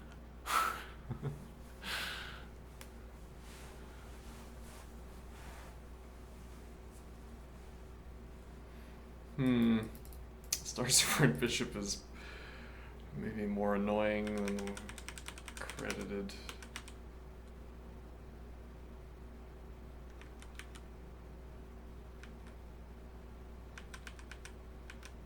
Yeah, but this has been on rails since the capture, right? Well, yeah, but we could have played this. It would have been an entirely different game, admittedly, but...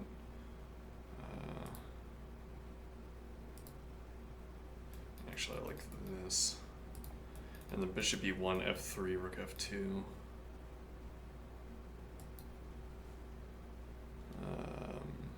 My willingness to drop back and reroute is maybe too high, though.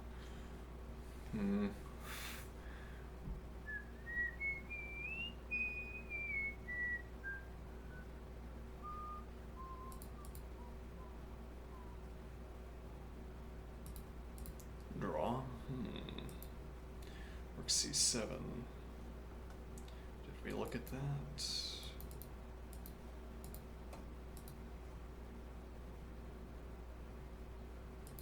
Yes. We thought takes, rook out. And how about that? Are we obliged to take? Maybe not, because, oop, not that. Well...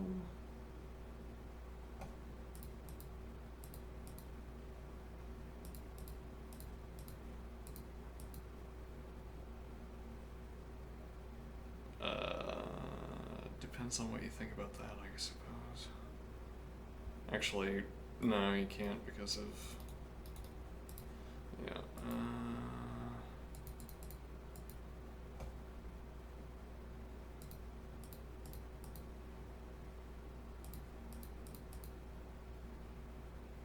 if I were black, I'd go for, or white, I'd go for the other line.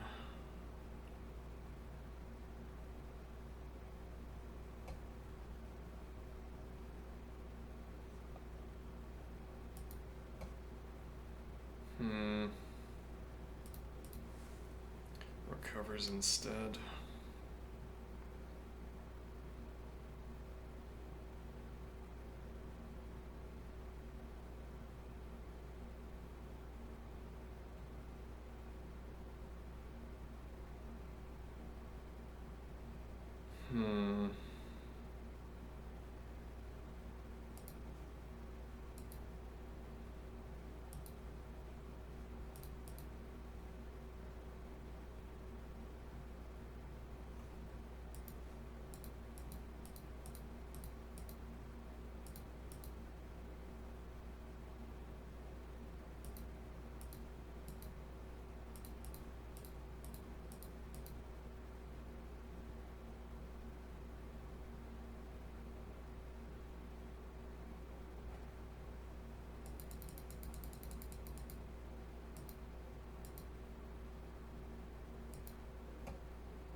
Imagine if you had either rook f7 or king f7. Just imagine what a world that would be.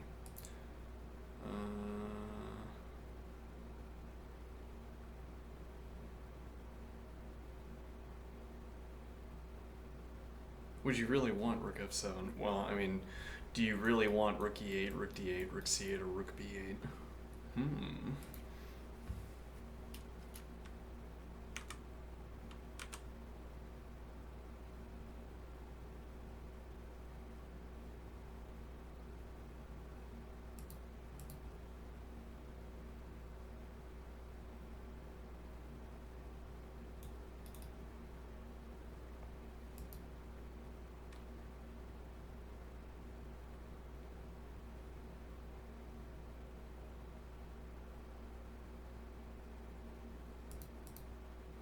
Doubt.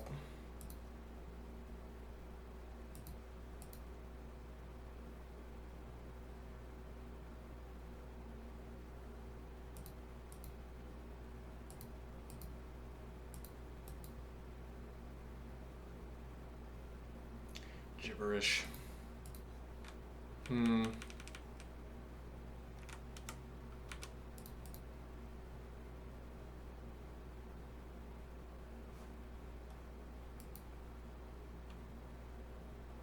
So we have rook takes c7, bishop takes c7, queen c6. Okay. Covers, pressure. Can't go back. Makes sense to me. Bishop takes pawn. I feel like we had a move here. Maybe we didn't.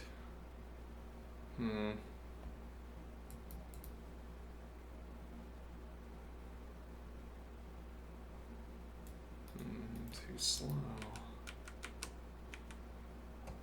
It looks like he can't take because of Oh, queen takes b6. Yeah, makes sense.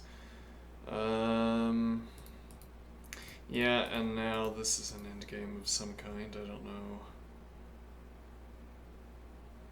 what, how we would want to describe this.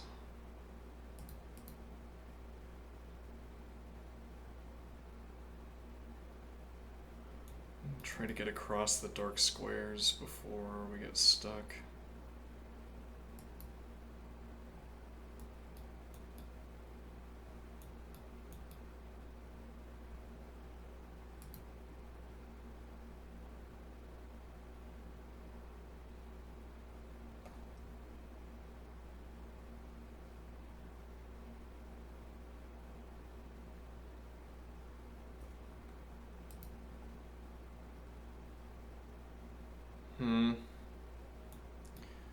Eyes on rook, eyes on f2, eyes on b2, eyes on c7.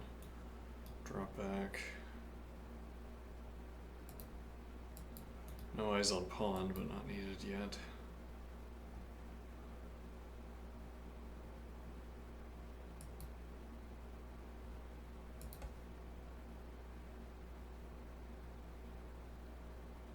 No. Yep.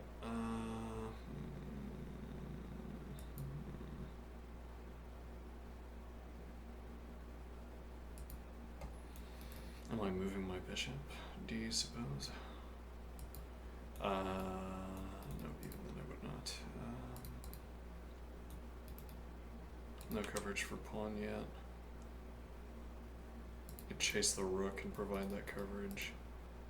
Yeah, this is like a completely different game though at this point. Bishop f3. Interesting. With the option for king g2 in the event that this bishop comes under pressure though. Wonder if you might ever need to do that fast.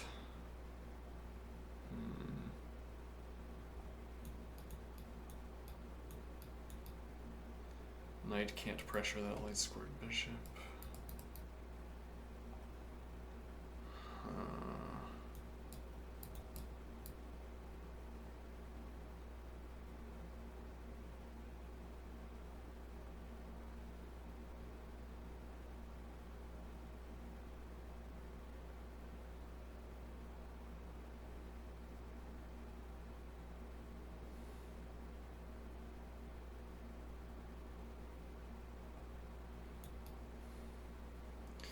Wonder if you ever play g4 with that bishop support. You'd have to be, well, you'd have to be pushing f, but also that's where your rook is already located. Yeah, but now you can't play.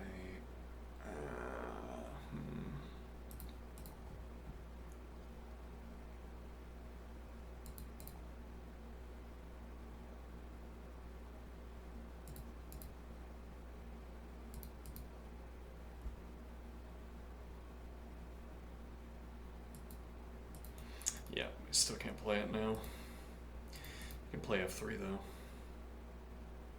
f6 rather, finally.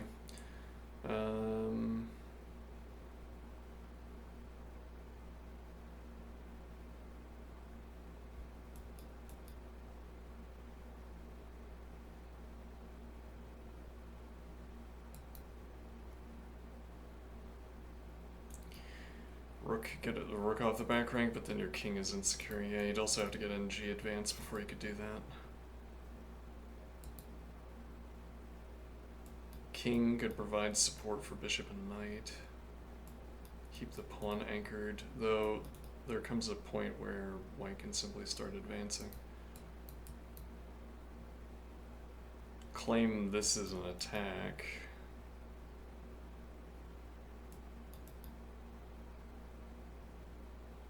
Without any other support.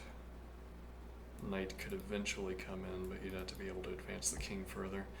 But also, you could flip the rook over into kingside activity, potentially.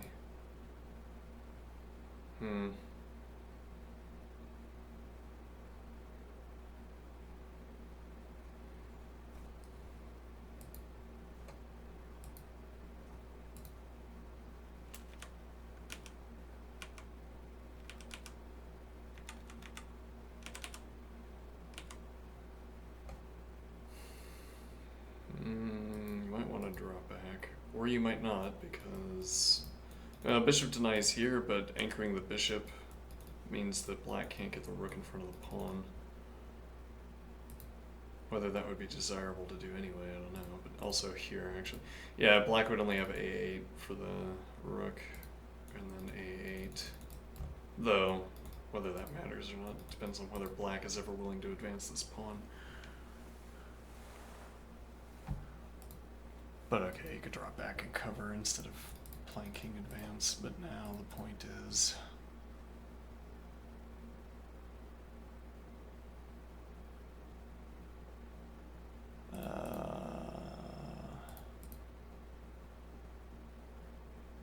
Nope.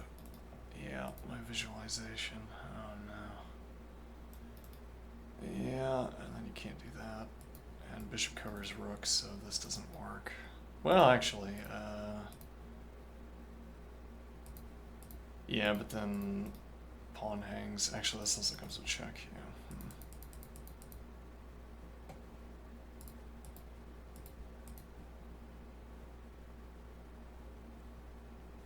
F6, G4.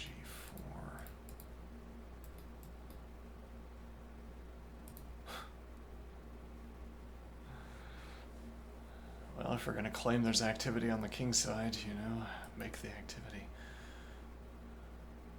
So you could go G advance next, and maybe even push G5 before going for the F advance. And get the king up.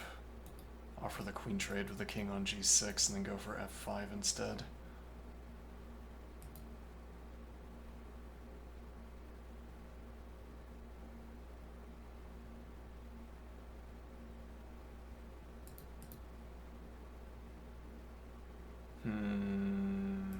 Queen currently covers. But yeah, you could make this advance with knight support. But, yeah, this cuts off the full advance idea. And then starting with this, well, starting with this, and now if you play the G advance,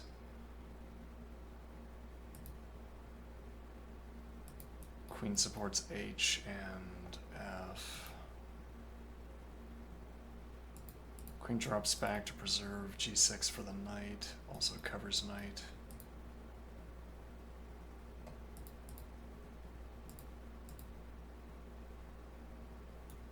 This would be bad for white to have allowed this.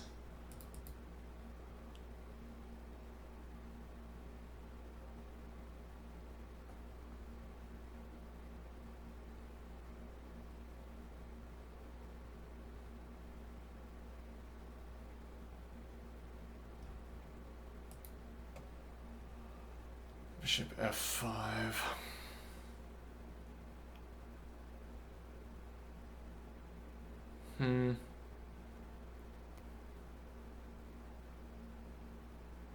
What does that do?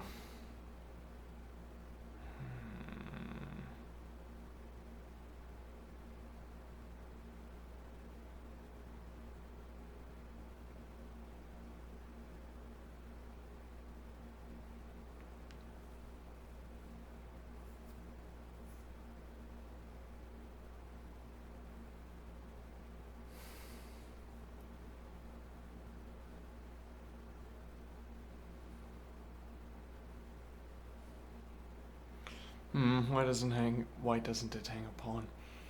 Well, it might. Oh,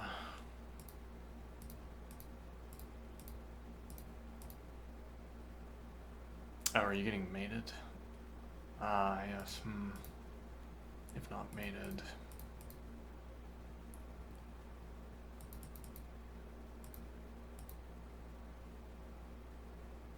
Yeah, and you can't stop that. Interesting. If you instead take with a rook, you've dropped the exchange. Yeah, and then we have this. Well, actually, it'd be a little bit less persuasive.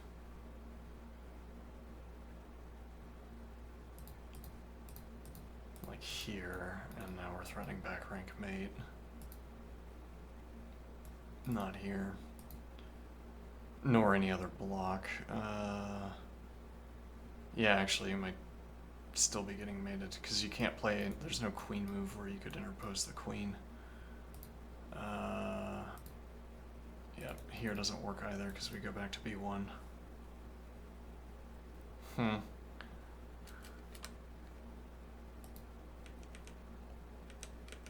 So neither capture works. Interesting.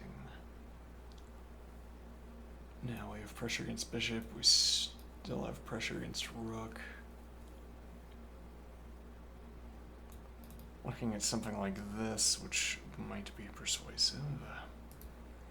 Yeah, pressure against bishop, you can't drop back because you drop coverage of the rook, so you'd have to drop back on a different diagonal. Not here, because queen takes. Here, I guess, and then f advance. There's a check. Maybe it doesn't matter.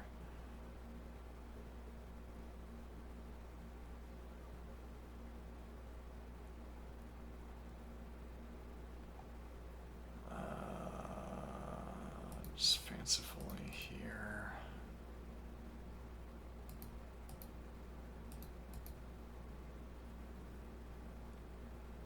Yeah, bishop gets trapped.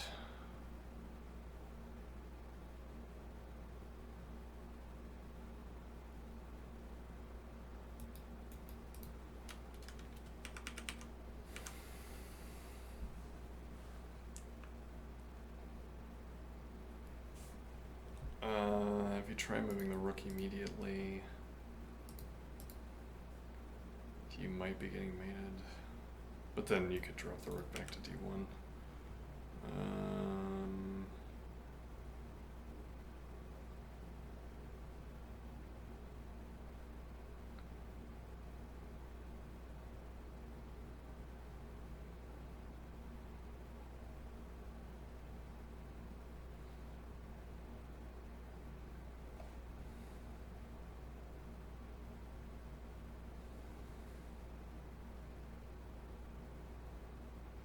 Bishop f5, good move.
Don't have time for something like this.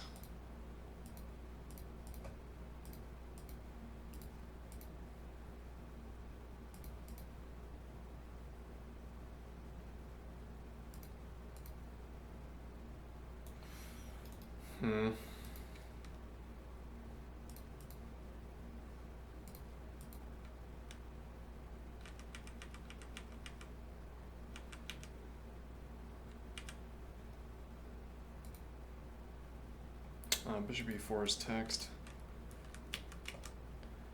Okay.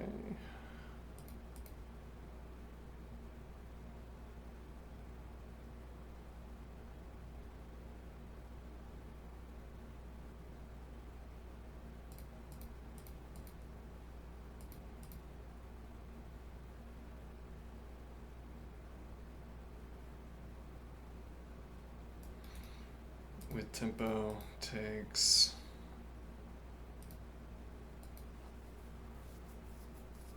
Bishop pair gone, f advance supports, and the diagonal is covered.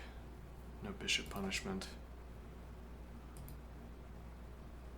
Knight supports.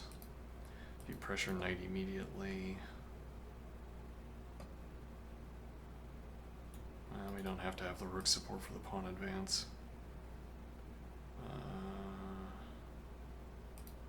Like here, looking to wreck the pawn structure.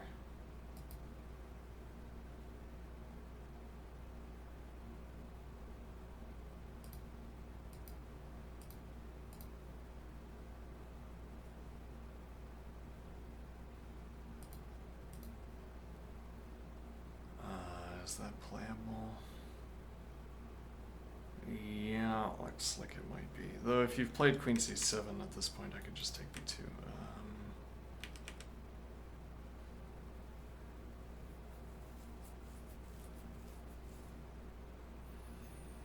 Like if you spend a tempo pressuring this pawn, now this rook seems kind of dubious. If your king were already on g2, I don't know, maybe, but.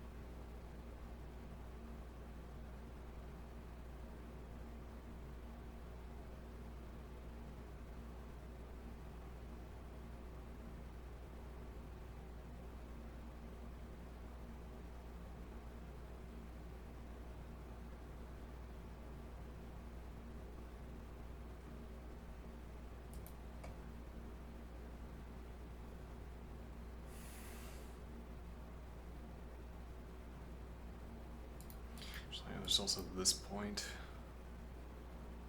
C1 is text at and is queen d3. Huh.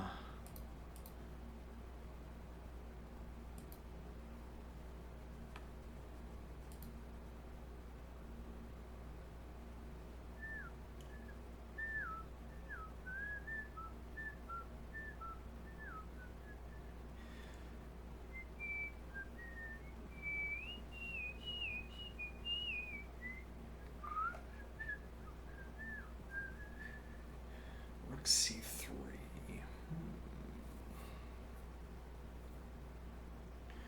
Should I get some cardio in, do you suppose?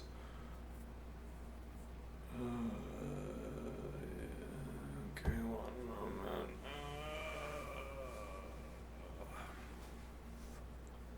See if I can make my legs sore.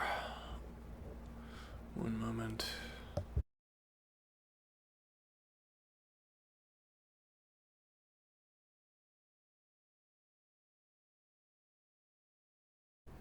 Okay.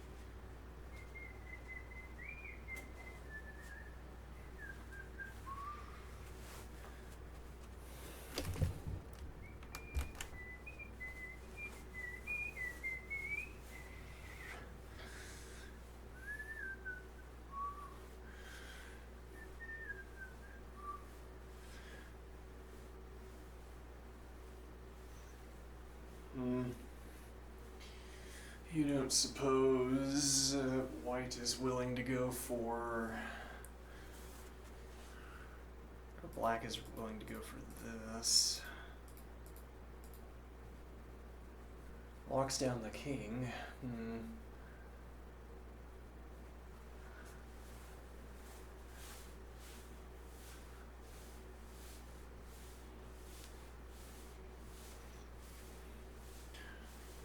I doubt that.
f5. If you don't challenge the queen. Knight f5 is playable. You could anchor the knight with g6 if necessary, king g7. You wouldn't be able to play f4, or rather f5. And you wouldn't be able to get the bishop back to g6.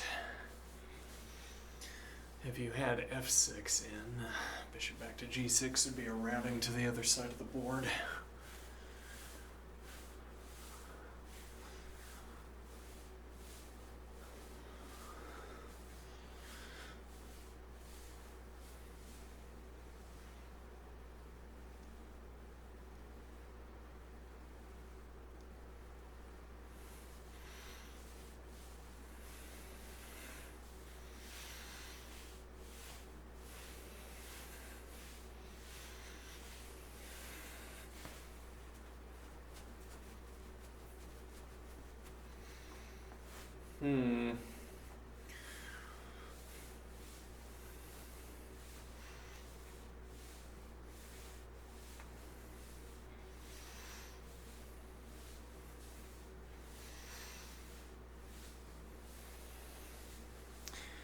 Though that would also be a perpetual, right? Well, perpetual is not the right word. A draw agreement.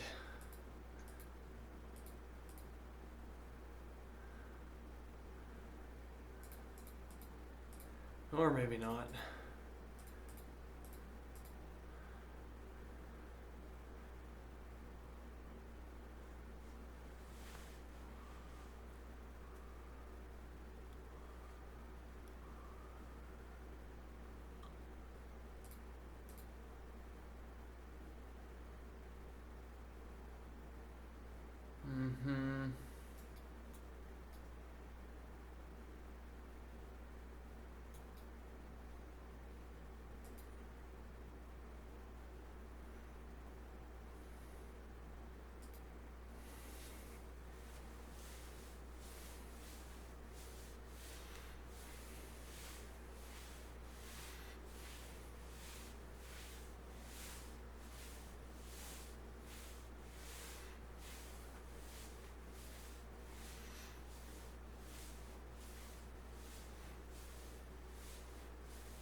Guess you could also drop the queen back, actually.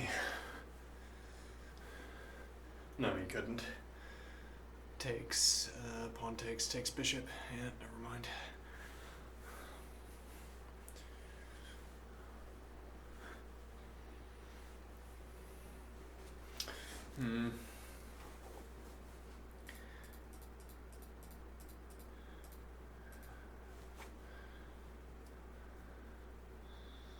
Now with the idea that...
sure what the alternatives to rook c3 really are.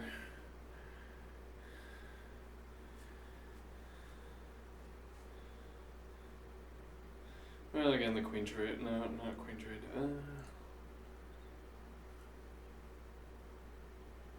Actually, I guess we haven't considered bishop d1.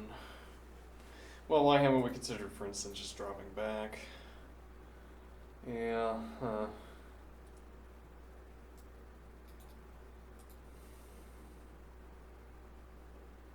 Yeah, though I'm not sure how permanent this is. Yeah, but we don't have pressure against that either. Huh.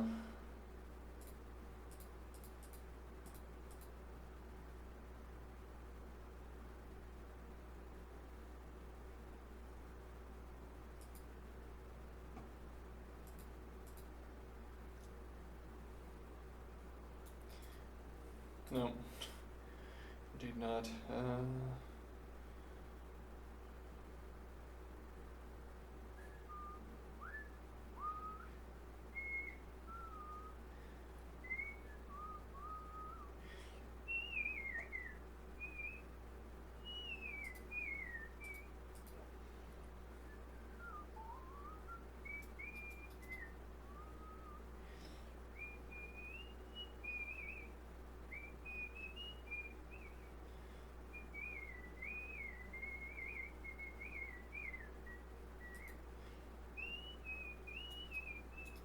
And you probably have to give up ground here.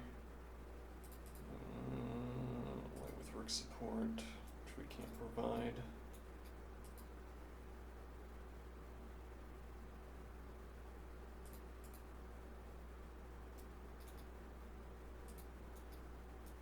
Rook and knight support.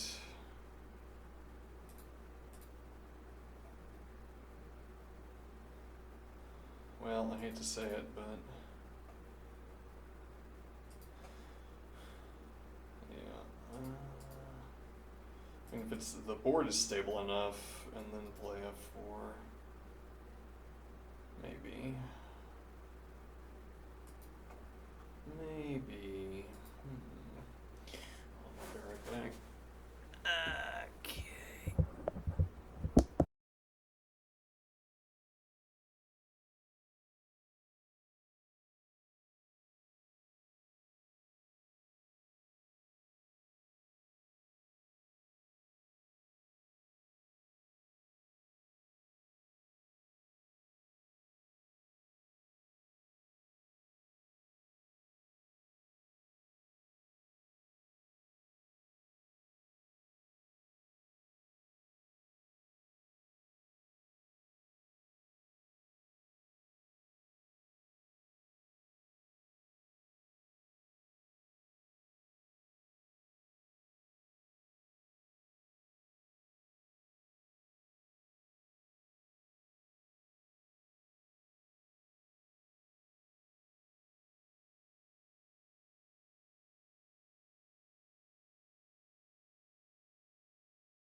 There and back.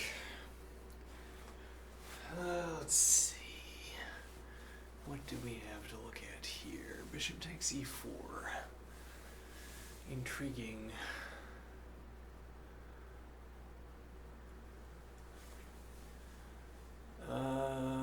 Try to absolve the knight of having to defend the d-pawn, but then it's no longer passed.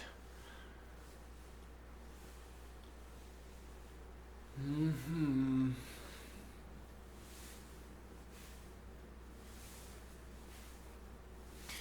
Queen on f3 with pawn on e4. So the king can never get to g2, so even if queen takes f3 somehow, pawn takes f3, and you lock the king out of g2. So the king doesn't get to develop. And then you try to turn the game into development for your king.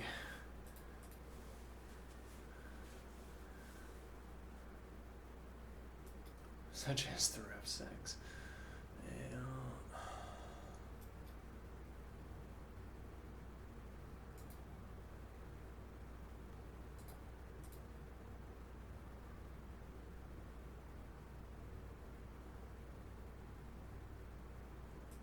Drops exchange. Not really.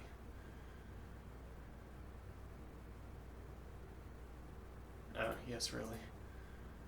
Yeah. I mean, white has the rook to play with, which is the real point here.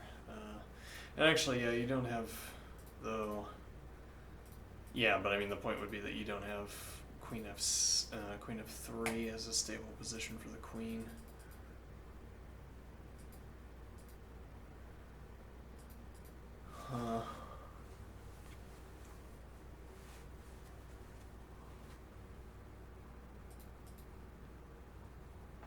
Yeah, it's harder to challenge the queen. You get to keep the eyes here.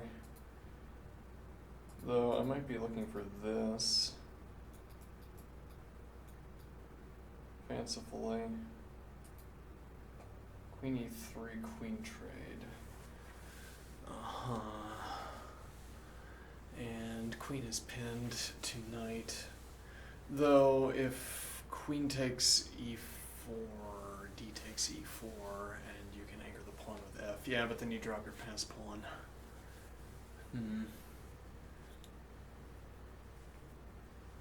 Does white have to take with f? I mean, does white want to take with f? Would be another way of phrasing that question.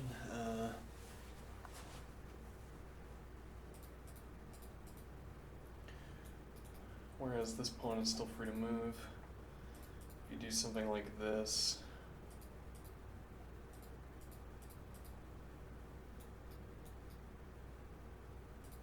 get the king on light squares, bishop back on f2 supports the e pawn and supports the h4 counter advance.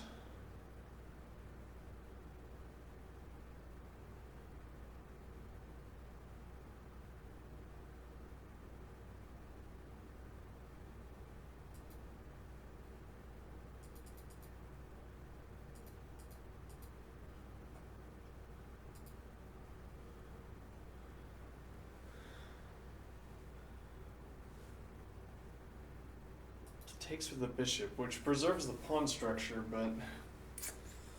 Well, I mean, the f-pawn would also have been on the open file. True, but you have the dark square bishop and the king to defend it.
Well, yeah, I don't know what to think through here. Is f6 still playable? Has it been playable even once this entire game?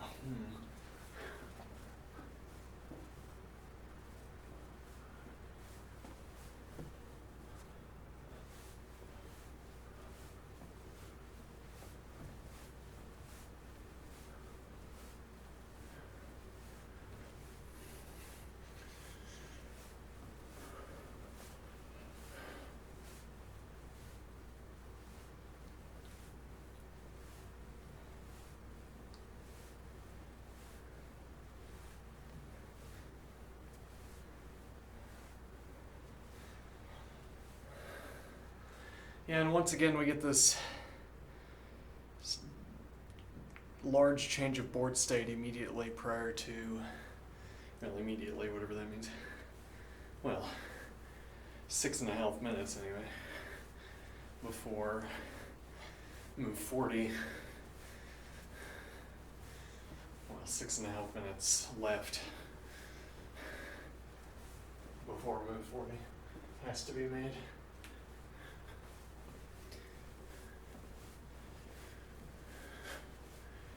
So the onus is on black to decide how the endgame is going to look, but has to do it with limited time.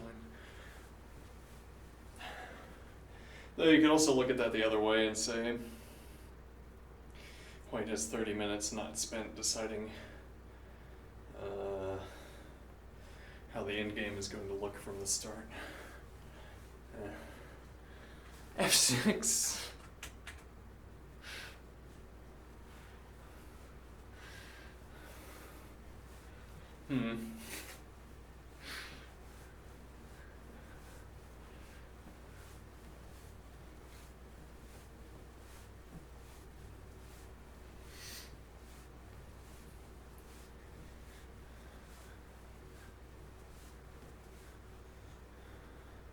So what's the play?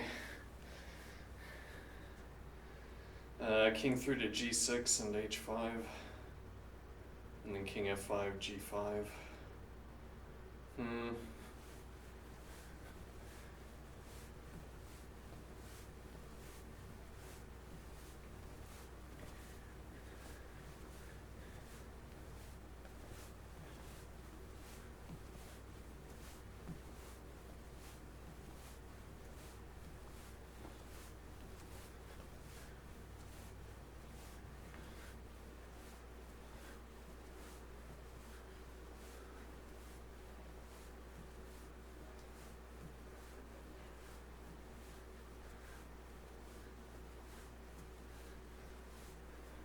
Yeah, well, you're going to need F4, the square. Or rather, you're going to need F5, the light square, either for knight or king, one way or the other.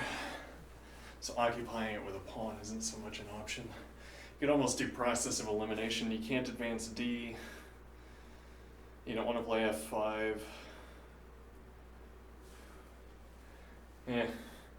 Not so easy to do process of elimination because, well, so H5 is, you're not in any rush to play H5. You don't have to do that until white plays H4. Unless white wants to play G4. But then I assume that would have its own problems. Knight G6 would still be available. And thence to H4. Seems like it would be inconvenient to deal with.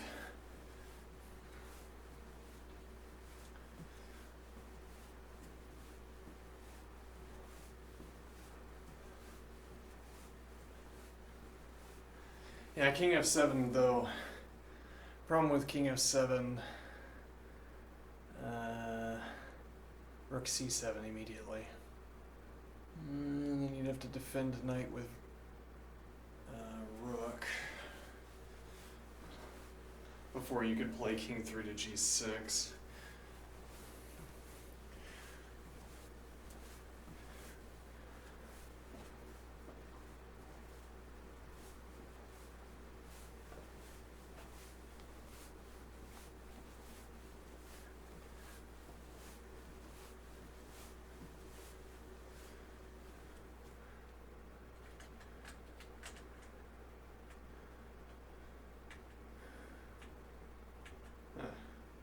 Okay. Now there's no King F7. Indeed, though you could pass through. Let's see, you might have to play rook d8 here, which is something of an inconvenience, but how big of a problem is it?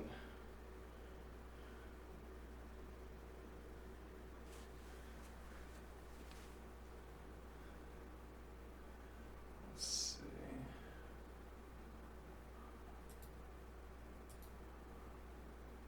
Oh, you have to move the one, so here first, and then, yeah, kick the knight. Yeah, but now no H advance, your king is stuck.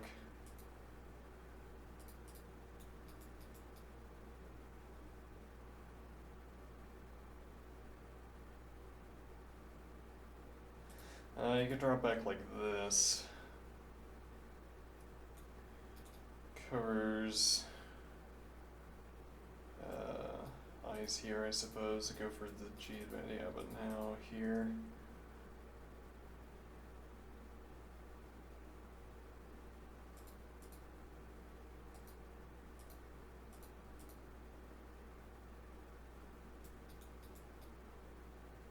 Well, here anyway. And then this is kind of a liability.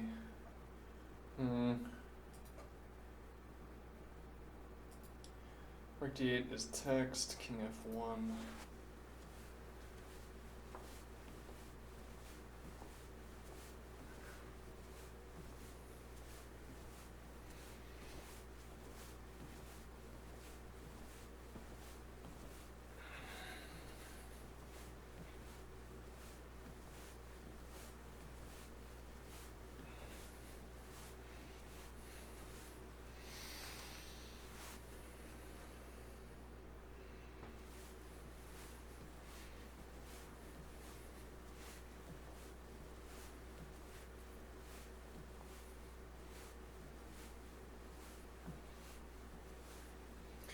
Though actually, there's also the pawn advance potentially available.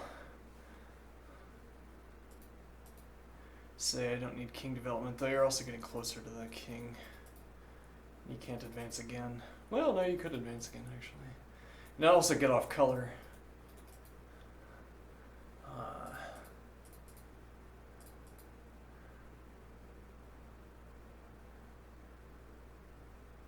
Yeah, knight's a bit awkward. Yeah, here, and you can't take the pawn because of that. Check is no problem. Welcome, even. Knight d6. Okay, we're gonna finish rerouting the knight then.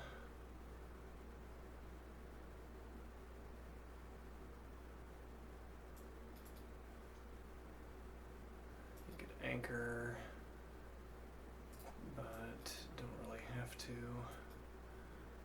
I'm gonna take if you spin the tempo.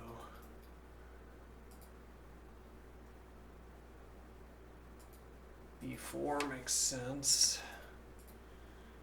If you claim this instead, counterclaim tempo. Denies this square here, here, here. Here, and you lose. So there's no taking the knight. And we can kick the king out from in front along with the fork.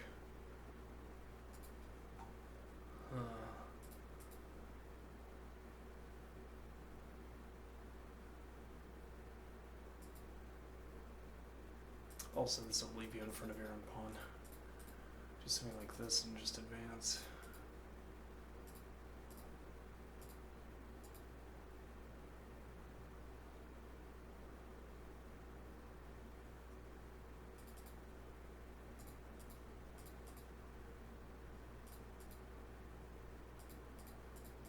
No, this doesn't. No, actually, if you take here, yeah. denies. Huh.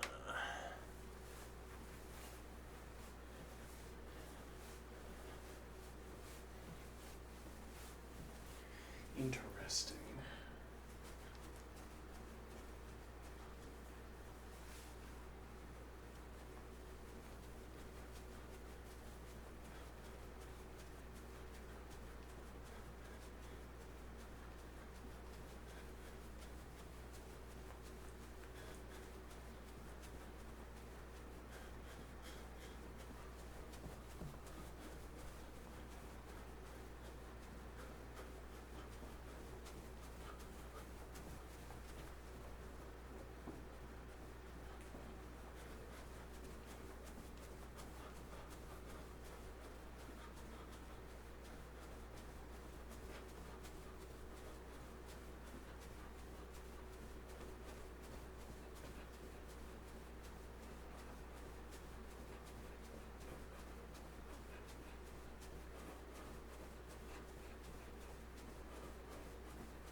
Text.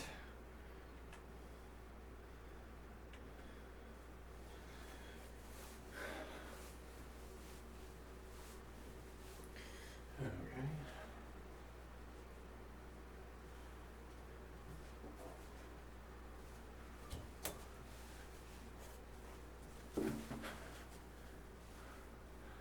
Mm-hmm.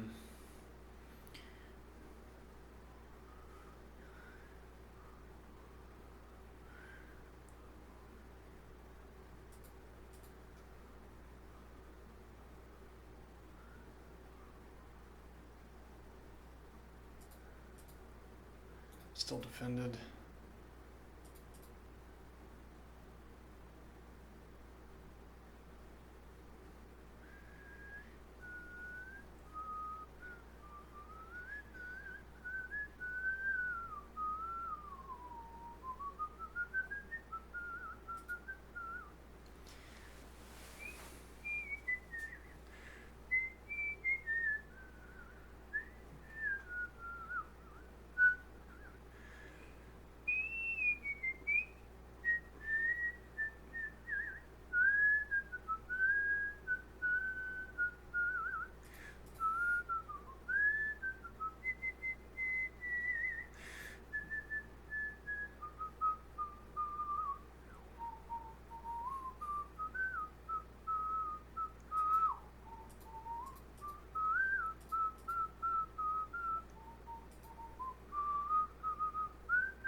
That wasn't really the point we were going for, but rather here. Something like this. I'm not sure this is a good move, but the point would be that if you take out with tempo, you have to move here, and I'm coming here.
also just this. Yeah, much more.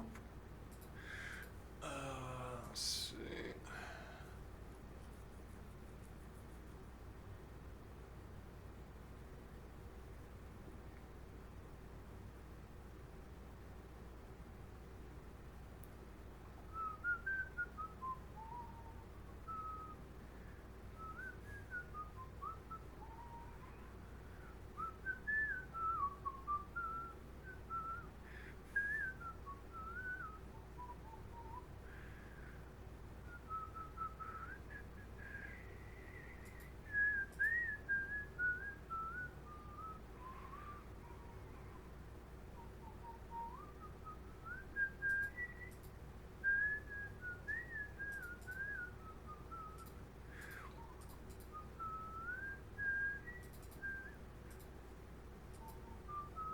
Yeah, because you don't see. Go to 8 instead.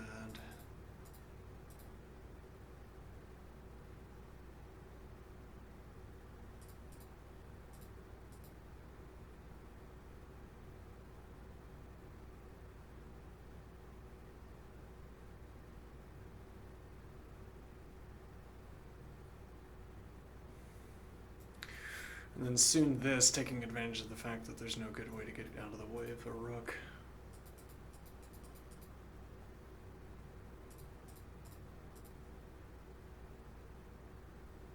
And actually, you'd be threatening to do that immediately because there is no here.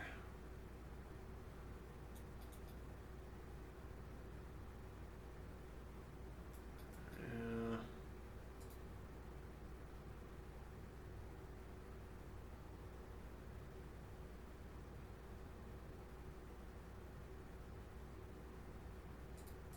Do something like this.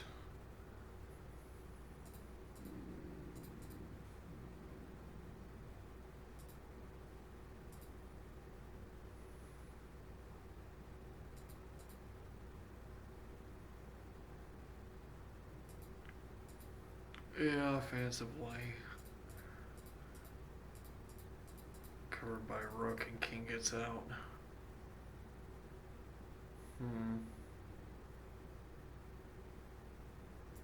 That's a problem. Yeah.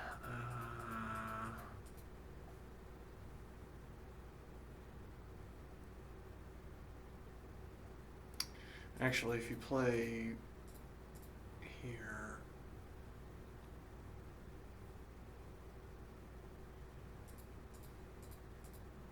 you don't have to play this. You can play the king out immediately. But, let's see here.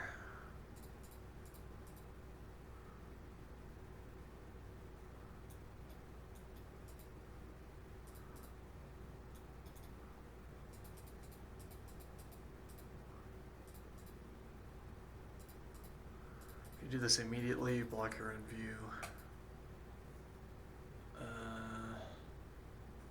We have text.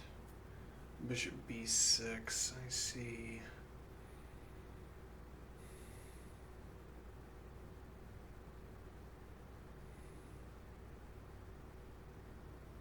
Do I see? You're committing to a square like this.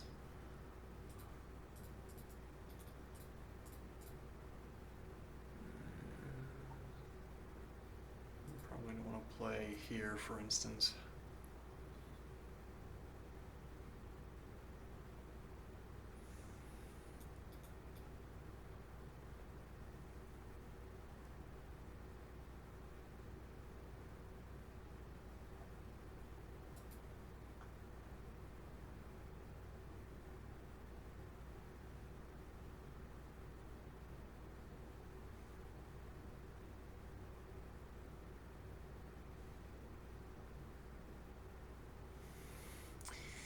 Yeah, I've not been sleeping so well recently, and I think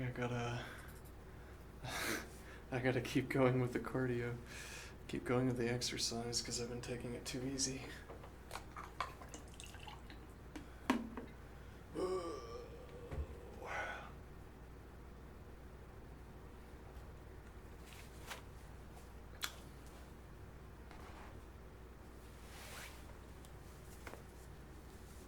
have text. Rook b8 is text, and that is time control.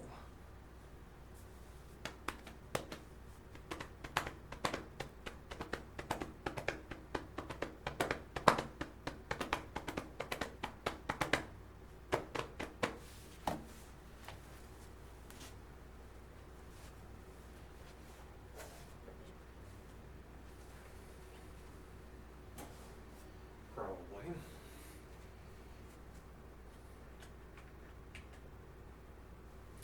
Bishop a5. I don't know, I didn't think that would be good because of knight d2 to knight b3. Perhaps I am mistaken.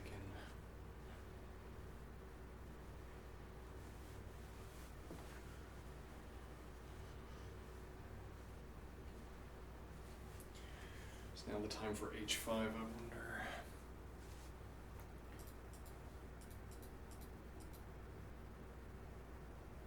Yeah, though actually, yeah, you don't have that. You'd have to play this immediately now.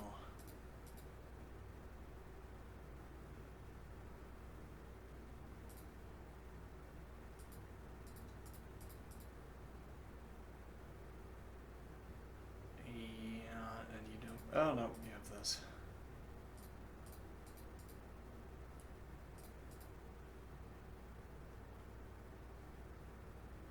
Never mind.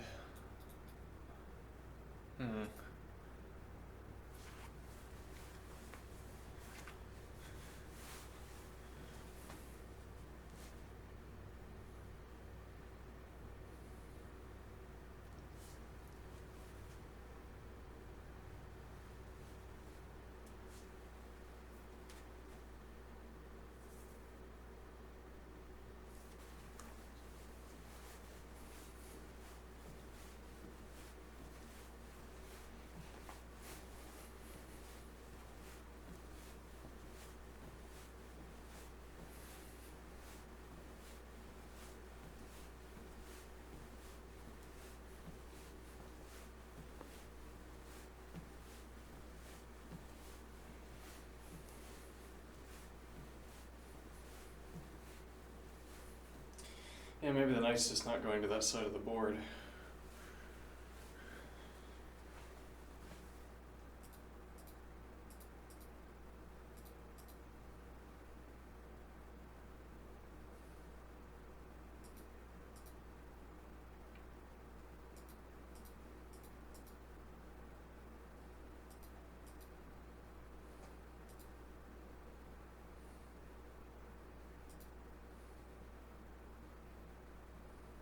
Nope.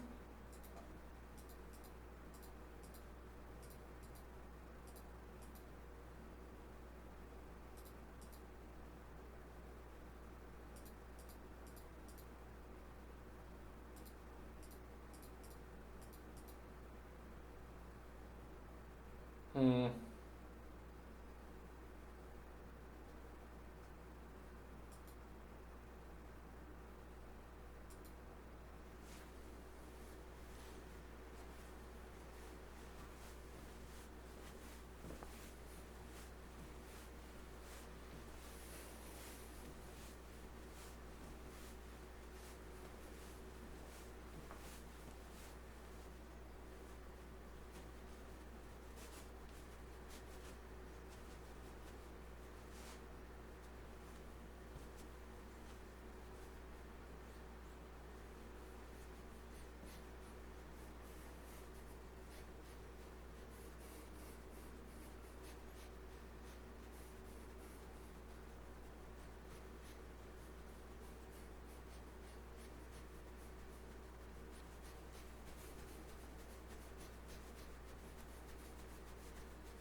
There's a way to force a material gain with knight against 3 pawns.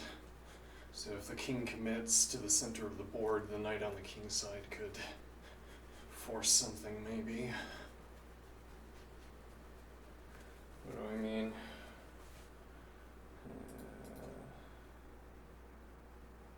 Black's move, let's see.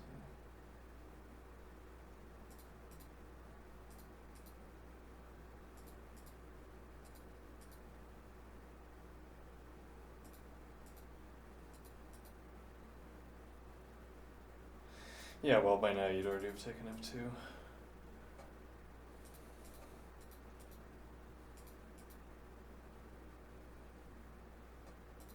Here, knight is trapped.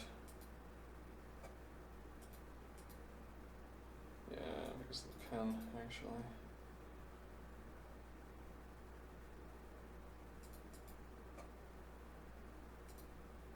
So the knight's already trapped.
Hmm.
e.g.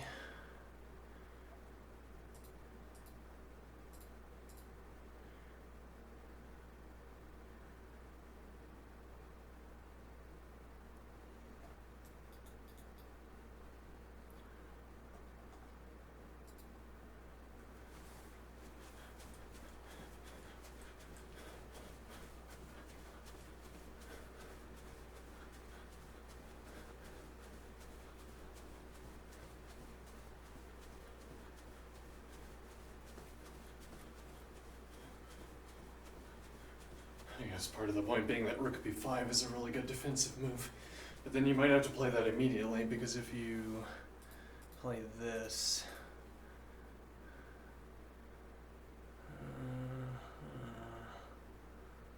Yeah.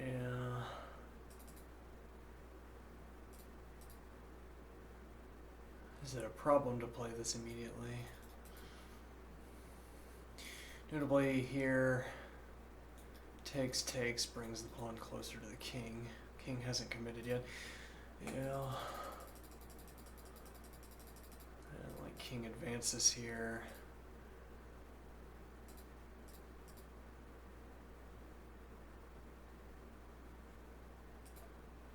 Actually, if you play this immediately to deny the knight drop back. But then you can't kick the knight.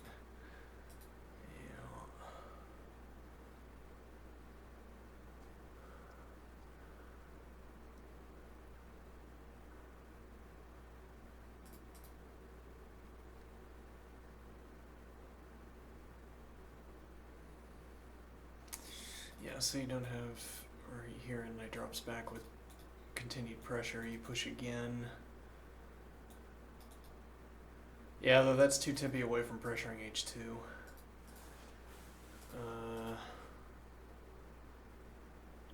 I could also do this immediately. No, because up here.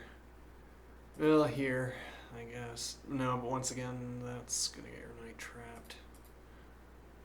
I think.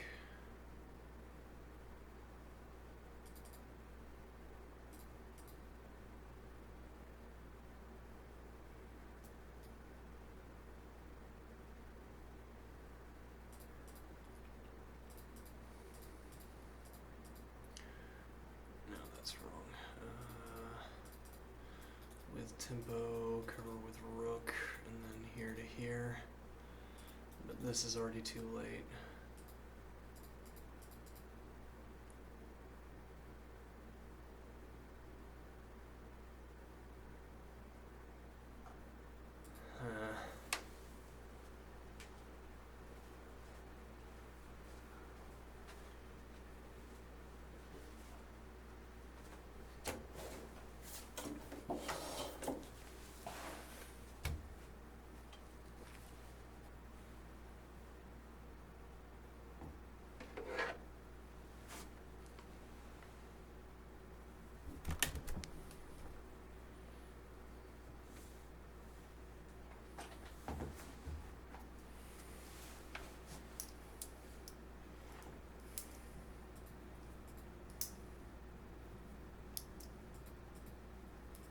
And then you just can't kick the knight. Too tempy from pressuring, but then if you advance, drops back, advance again here, advance again here, advance again here. Surely there's a way to force that.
that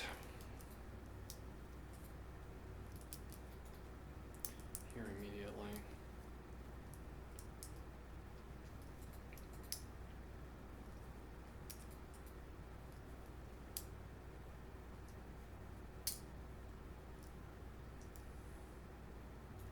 Keeping eyes on F2 to prevent the king, or to keep the king leashed.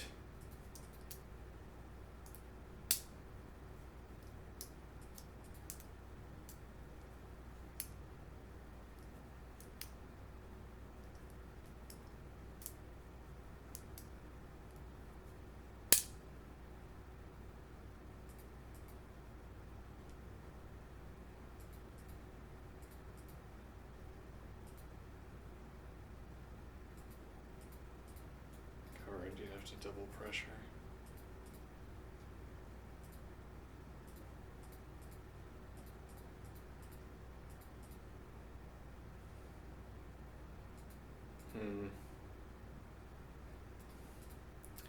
Yeah, I probably can't go for that.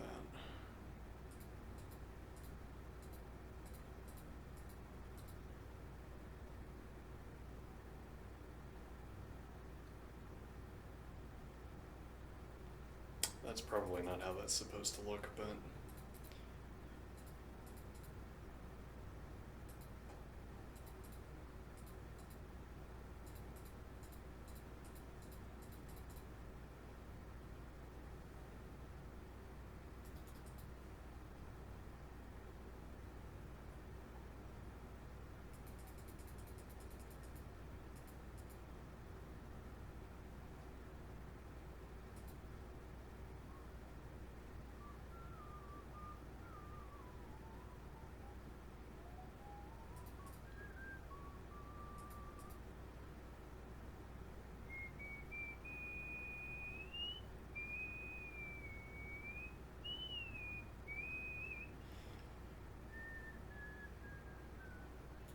keeping eyes on this.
Take it with a rook.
This king development route.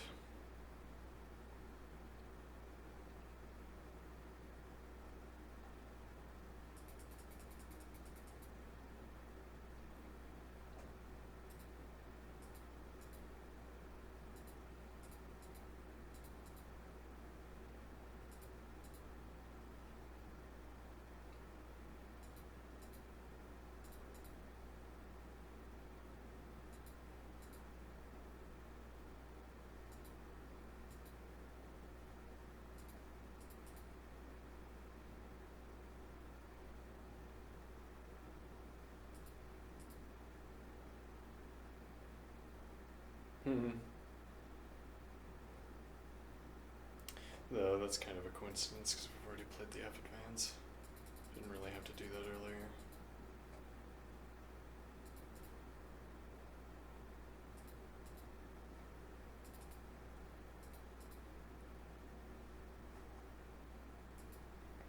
Rook b5 is played. Okay.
I don't have any keen insight at the moment.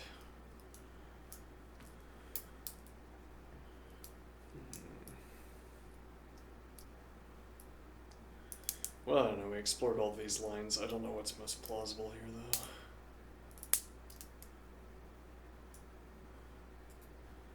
King E2.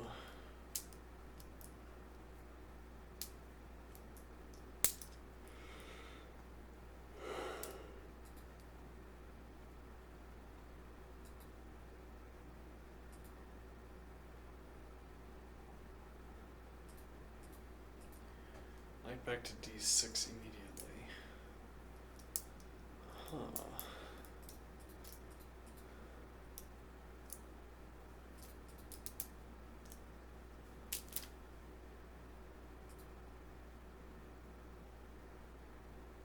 Probably not there, no. Say this is a problem for white. This would be a fork with then tempo.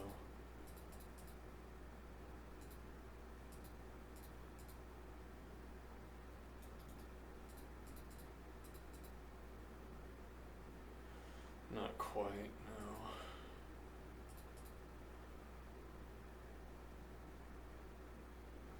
Only if you had the knight draw back, but you don't.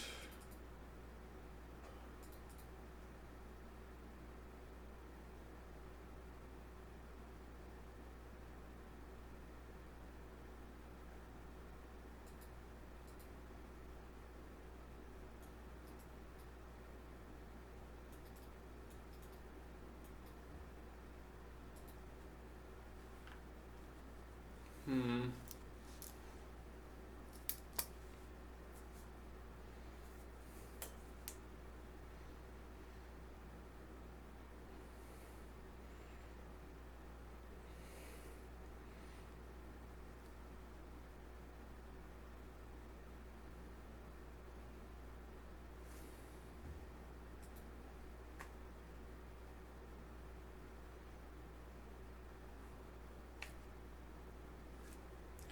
It's also the point that if you get in, it's like here, here, and now there is no G advance, you'd have to support it.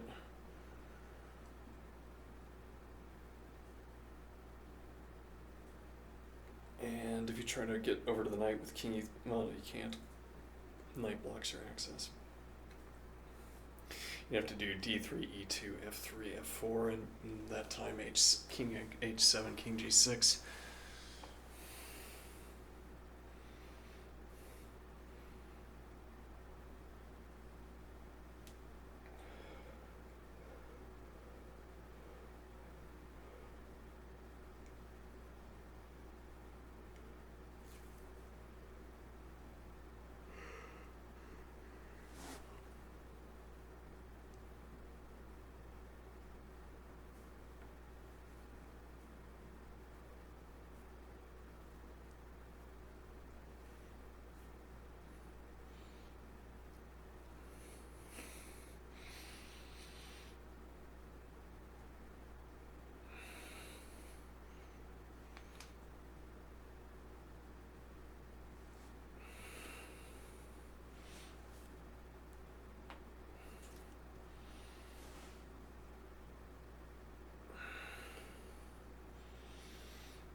I'm doing some upper body exercise while sitting here. Incidentally.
If you do this anyway.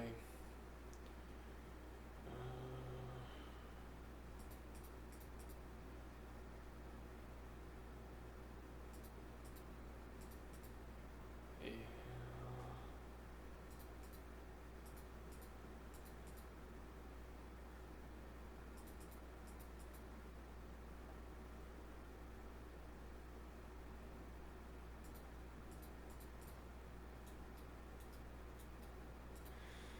No.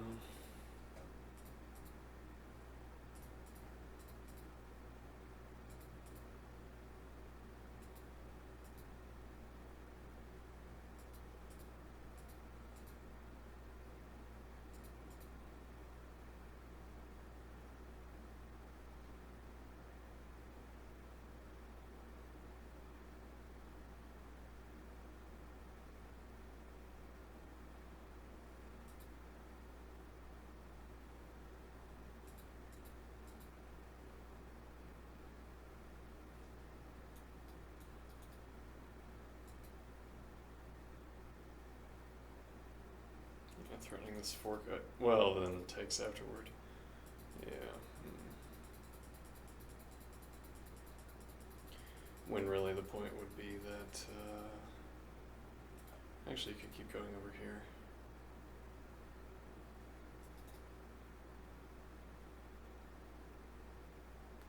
Now, where does white shuffle?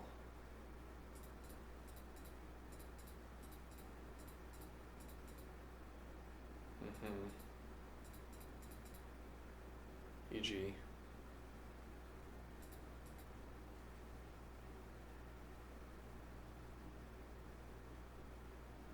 Well, now you can shuffle here. Yeah.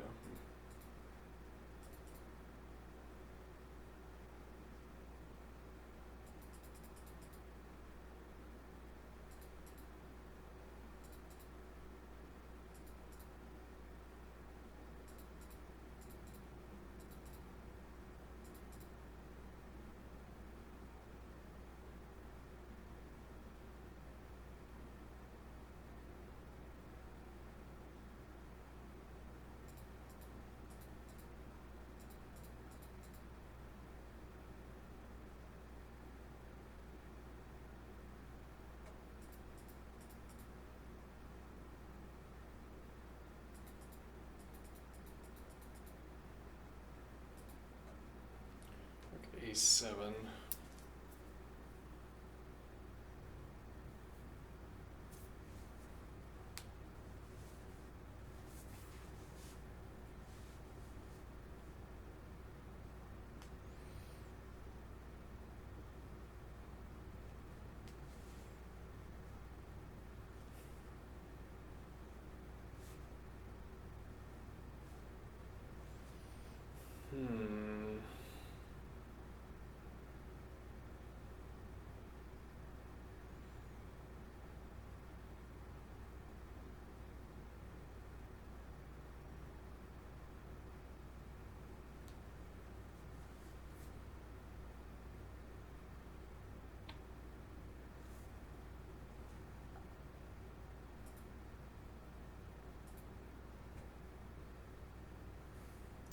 Was this going to be a problem regardless? I guess it was actually. Rook maintains coverage.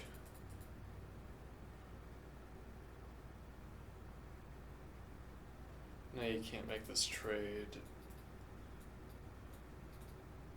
Yeah, but if you play rook over to pressure, then knight takes, rook takes, king takes.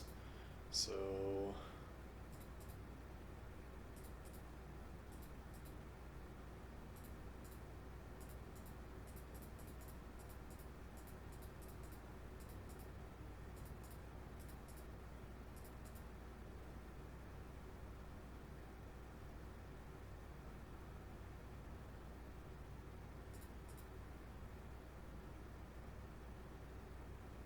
actually that might not work. No, that should be fine, right?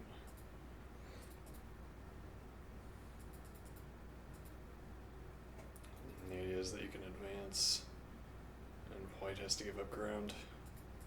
If you do this immediately, the same idea, king advances, takes.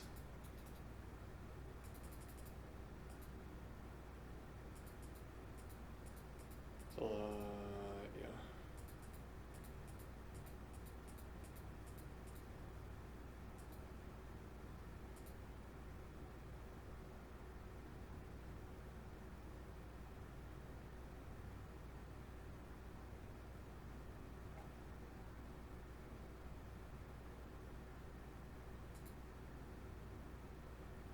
Knight drops back.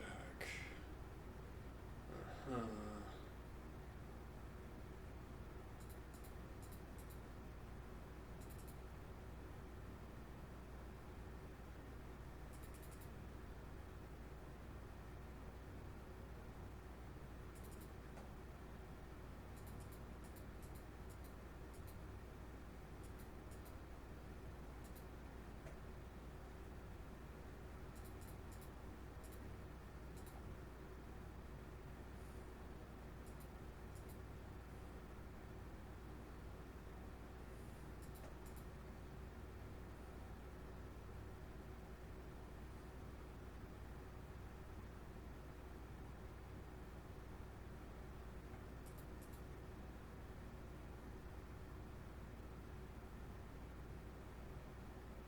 You've let the king out. Interesting point. Yeah, you can't give up the file. Yeah, with tempo.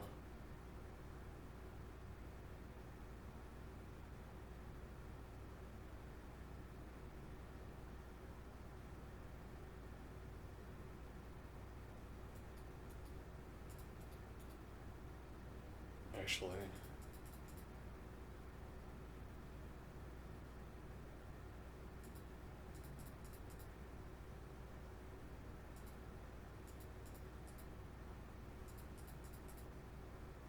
Mm.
Yeah, but what does that accomplish?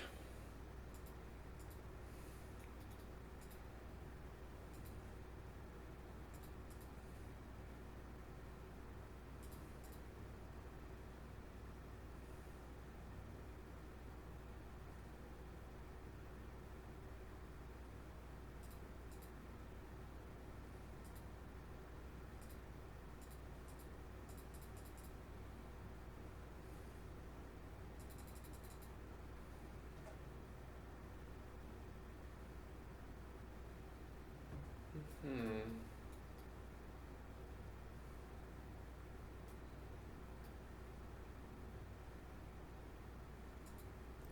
Or like here and have, I don't know where you expect the knight to be permanently. Keeping the pawn coverage.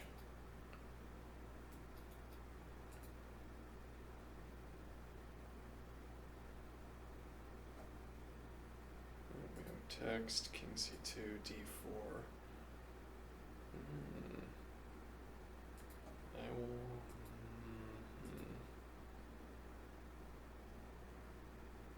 I guess this is the idea. Pressure the rook.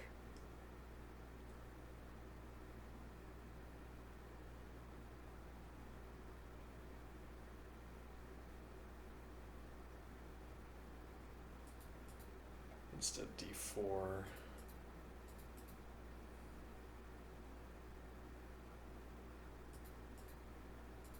Pressure the rook and say it's game over.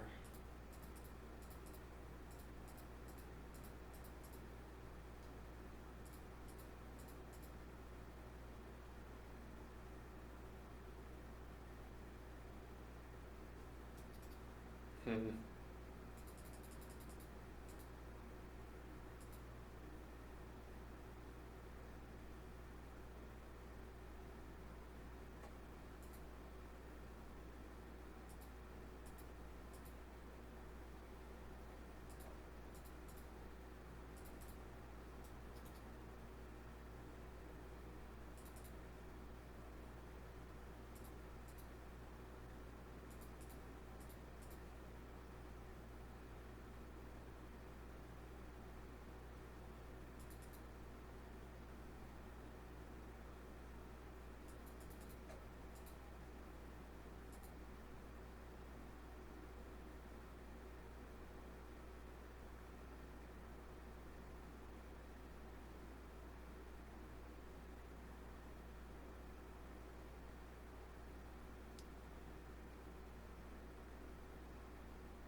Hmm.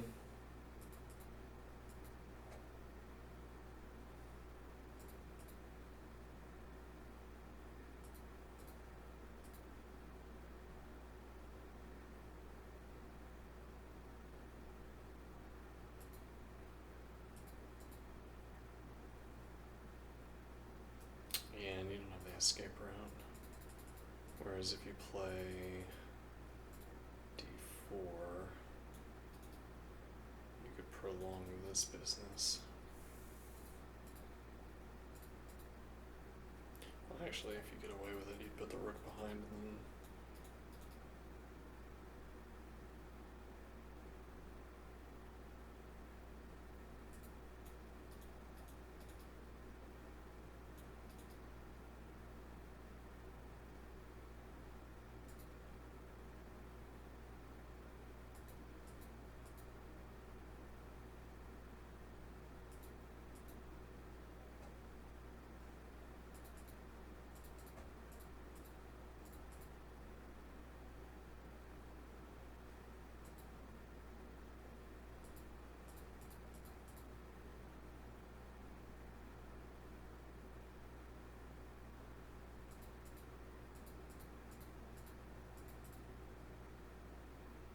I can't advance because this hangs. Well, maybe you could, I don't know. No, doesn't look like it.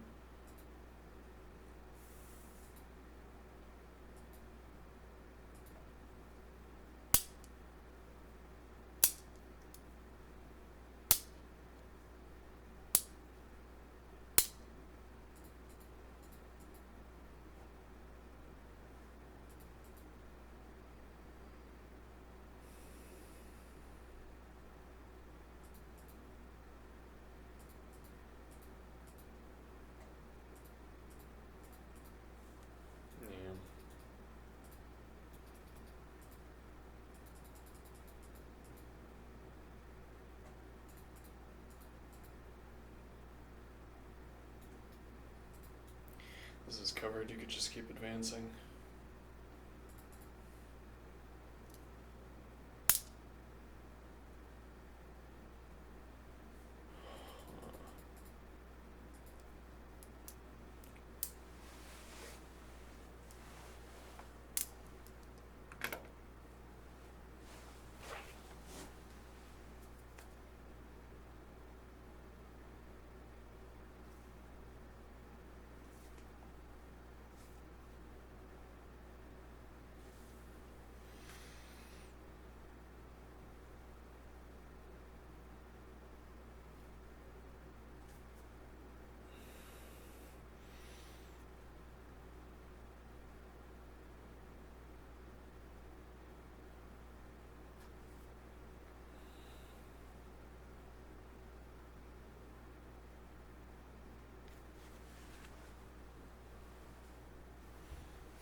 Maybe, but then maybe not.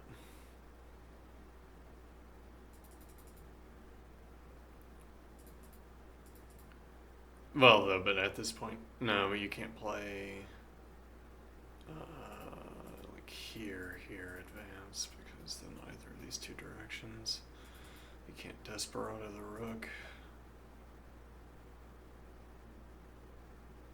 You can do like this, maybe.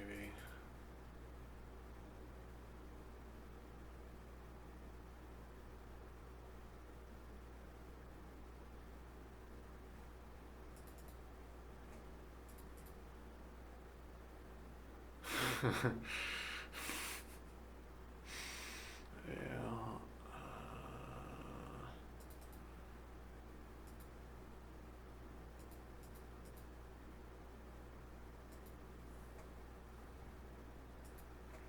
King b3 immediately. Alright, what did we have for King b3?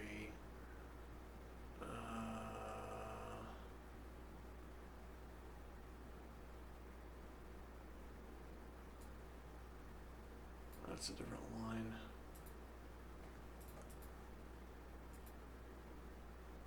I think we had something for King b3, didn't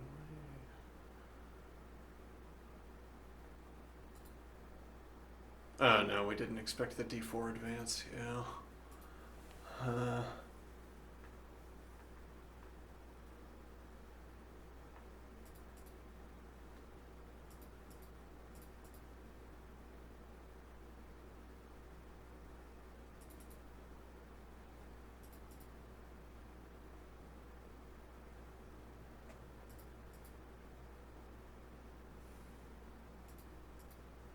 We just take it at that point. You can't do that.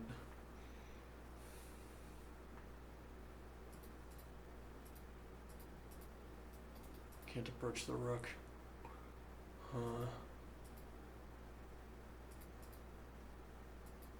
Can't advance, yeah. If you try to move the king in front.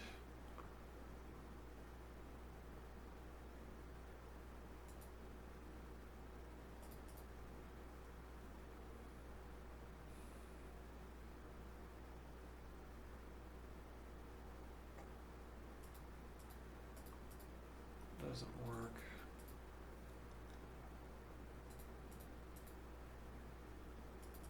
I'm not sure King b3 works. I'm not convinced.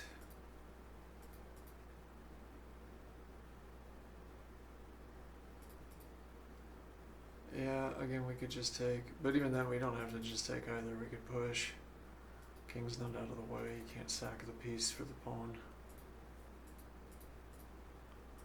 And then here, here, here, here. Well, no, hold on. We would need to play.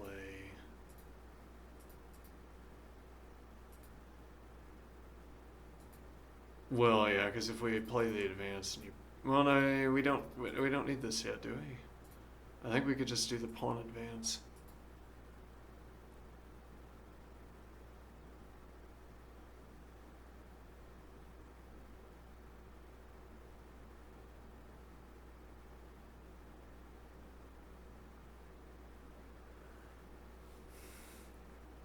Mm-hmm.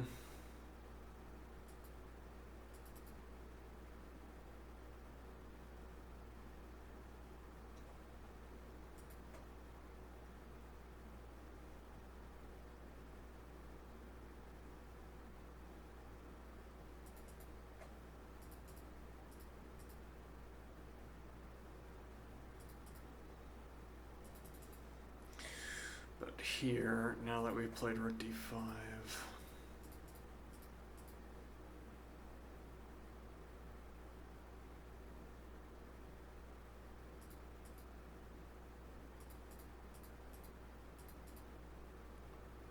Though plausibly that's still game.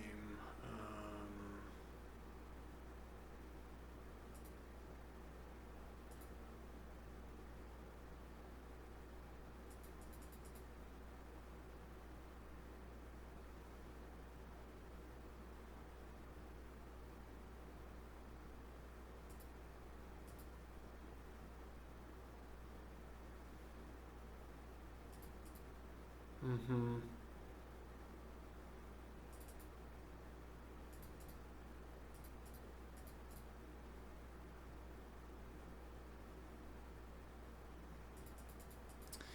But actually, hold on. If we'd played here, you could have gone, I guess, here, and then caught here.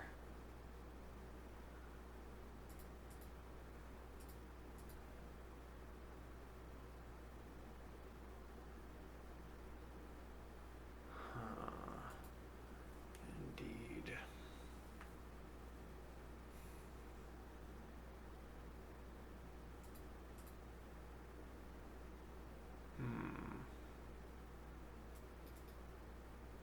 Now no way to kick the king out from in front, though. And actually here, no, that doesn't work. Here, here.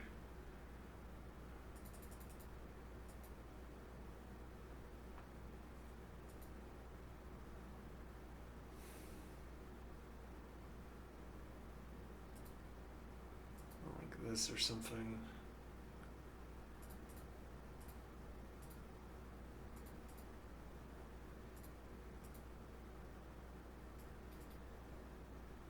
Yeah, though advance, well no, rook takes a check currently, you'd have to spend a tempo getting the king out of the way.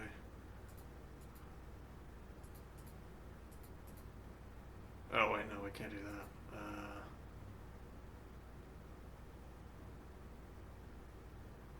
Oops. Yeah, now our knight's kind of trapped. We gotta get the king active.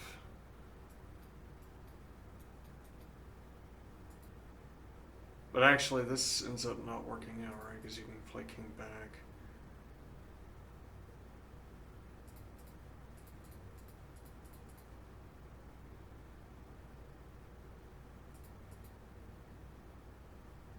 Hmm.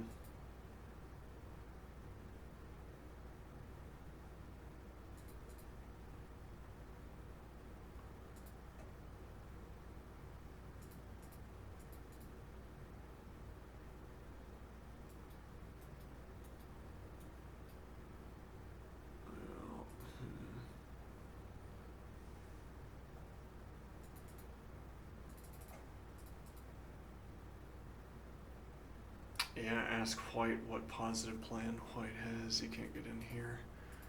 Here to support, but now your king's further away. And actually, that just doesn't work because you block the rook. You don't have king a4. And you can't get out from front or back.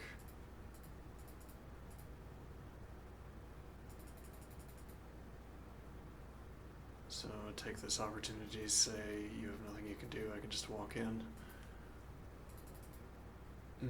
Whether that's true or not is unclear, but D3.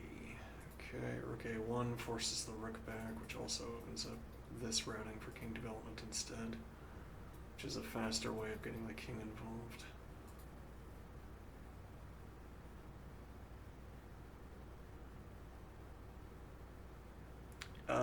Advance anyway, rook in.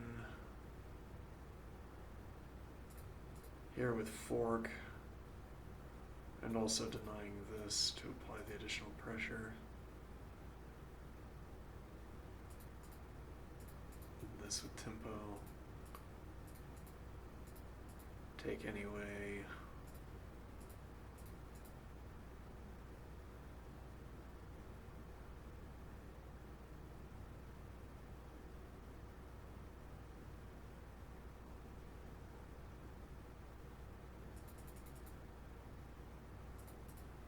Or actually just do this.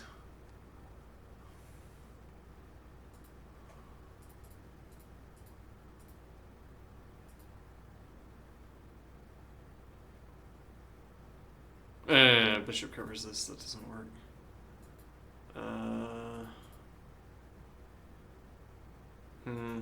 Pawn is a pawn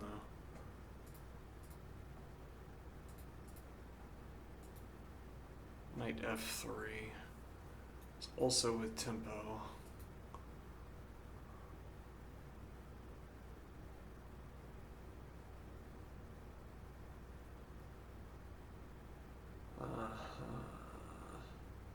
Rook D1.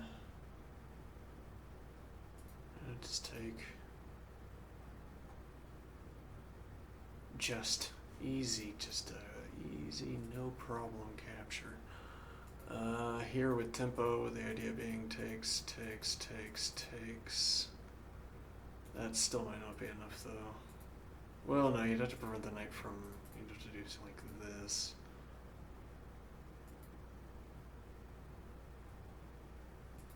Okay, king development, keeps eyes on H2.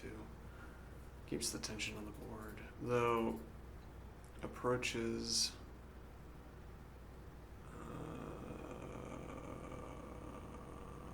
keep king development.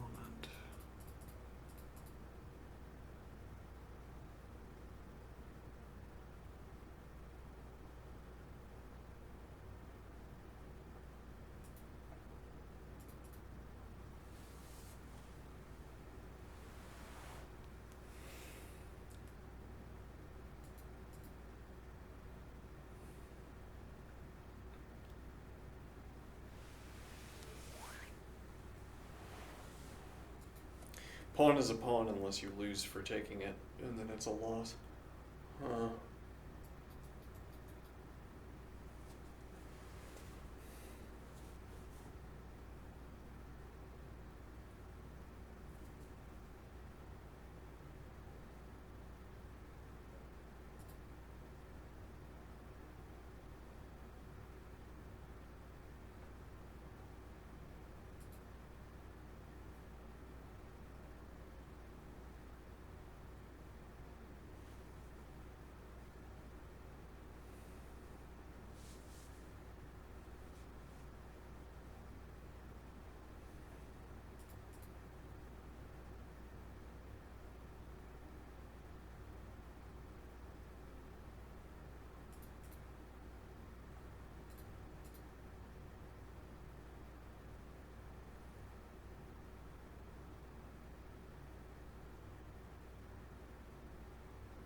Bishop is pinned for the moment.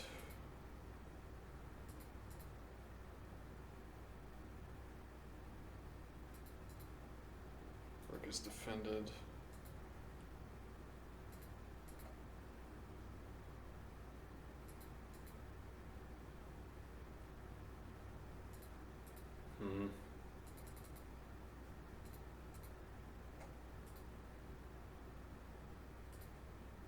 Well, actually, this is tempo against the bishop, yeah.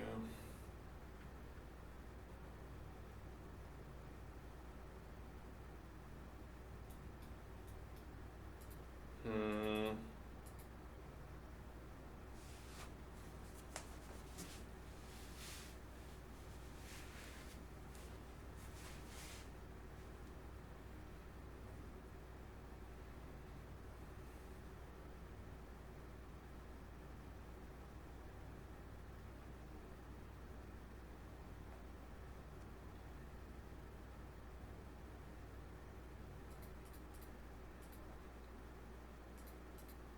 Keep it on light square though here.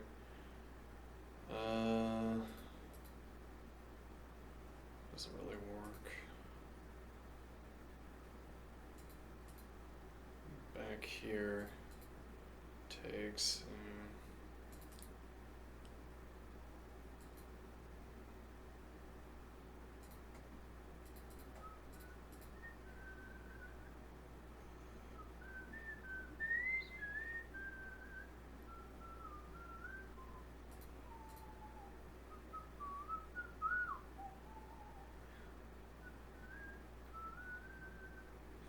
The idea being takes and drop back. Doesn't work though because of king c2.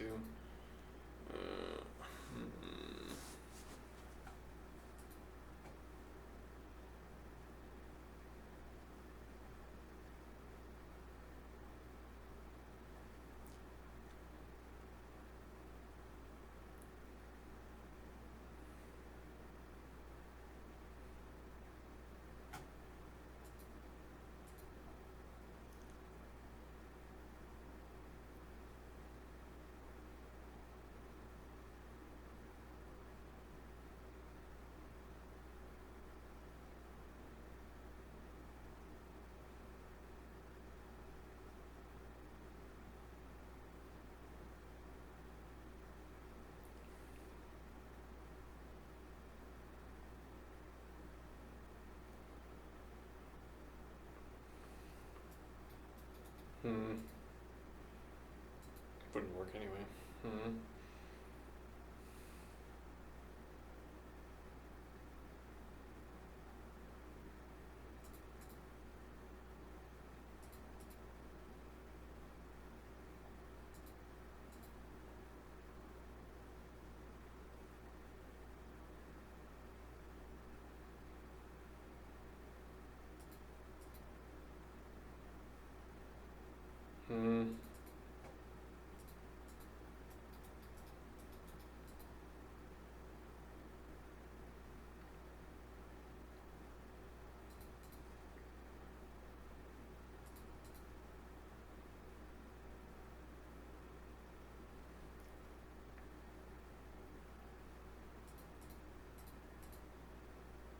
Doesn't work.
Oh.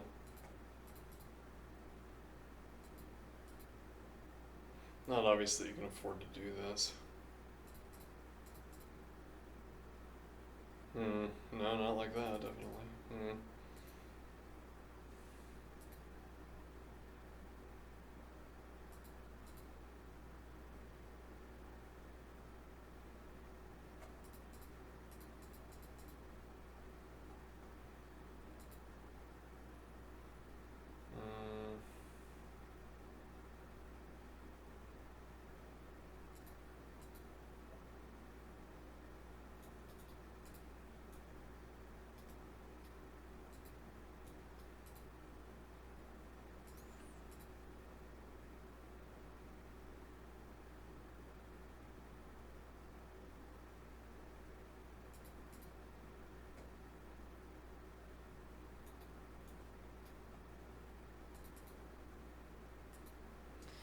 There's still a lot of endgame to play. I have to play down 30 minutes the entire endgame.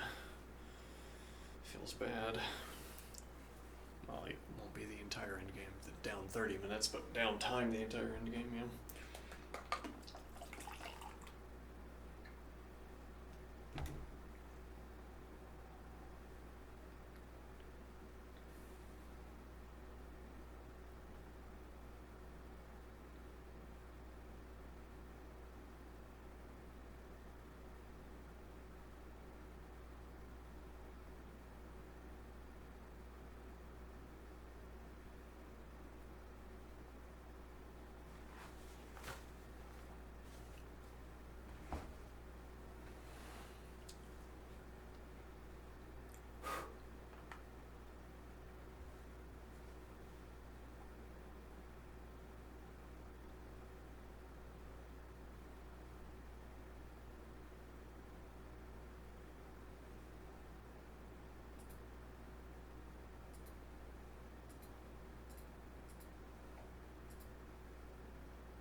Probably not. Can't drop back. Advance. Double pawns isolated.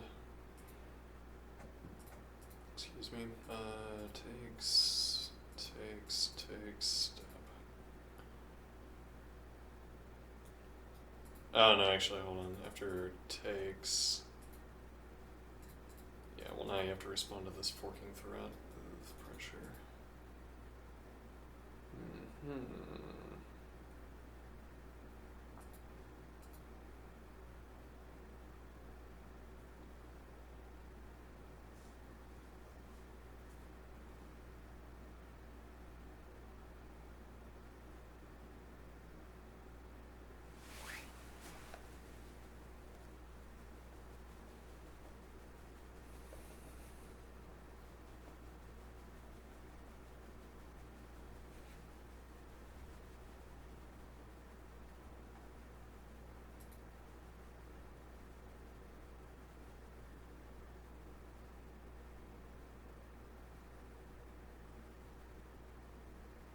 How do you get your knight back into the game?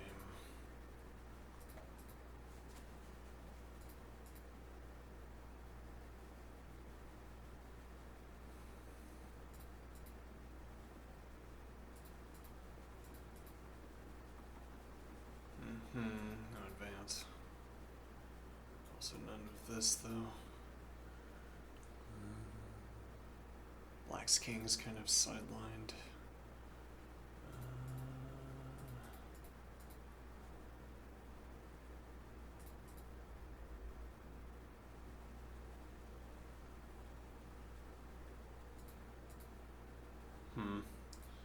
Knight g4.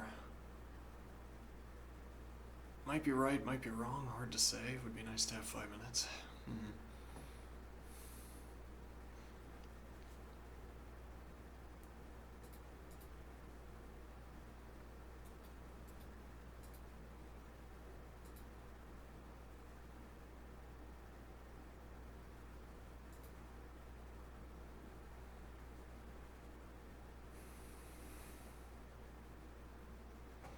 King kind of needs c6, I assume.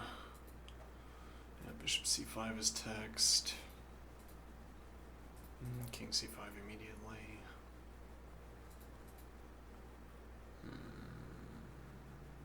Yeah, though this routing. Plausibly. Threatening check.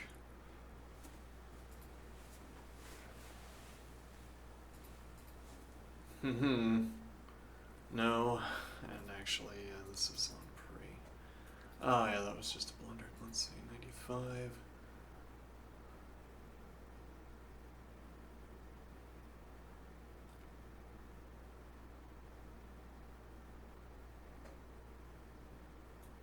Maybe you don't have to have. This could be a mistake for other reasons.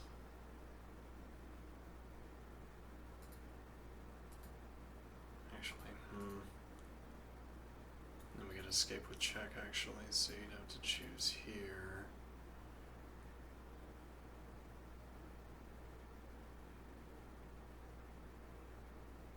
Not fight anything there.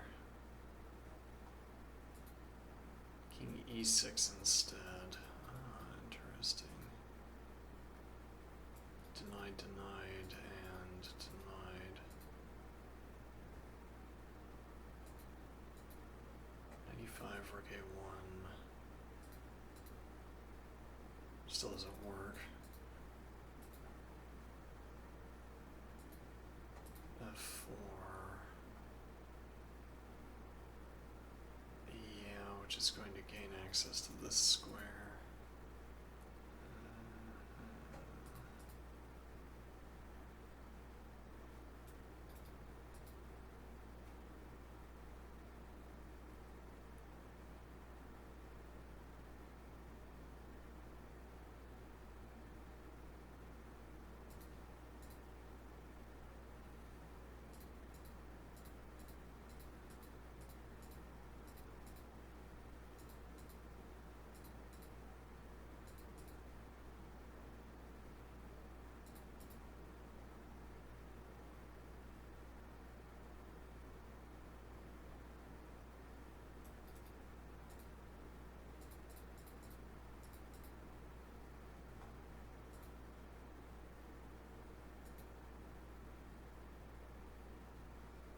D7.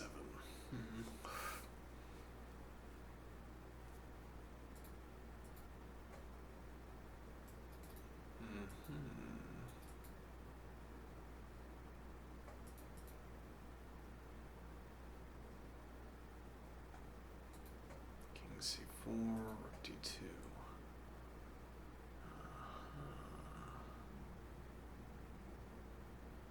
I could be looking at here actually. Well, no, because you'd be able to play here.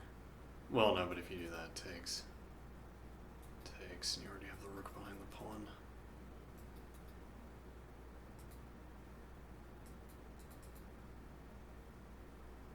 Yeah, though, it's not clear how well that does.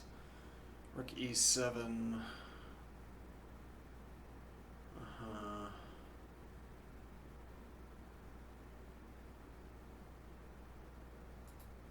Here, g5. Knight takes c5.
I don't know.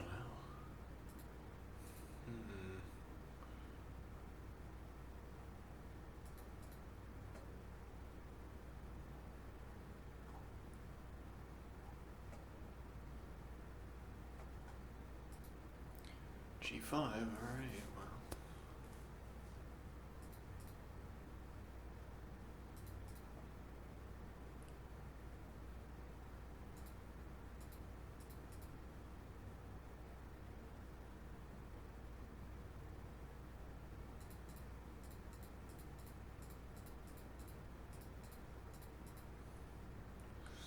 Yeah, best case is draw at that point. Yeah, that might be the best case anyway.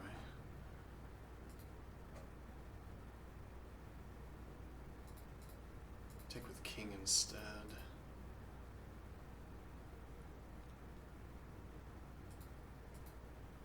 Supposing you have enough time. Well, you still have to spend because we have rook c2. And even if you move the king up with...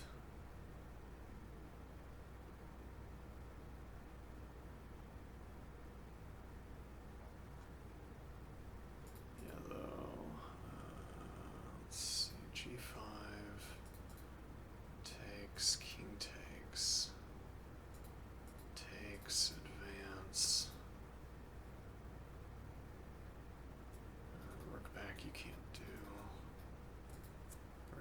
king advance, right? Yeah, you can't drop the rook back to cover the pawn, so you can advance the king.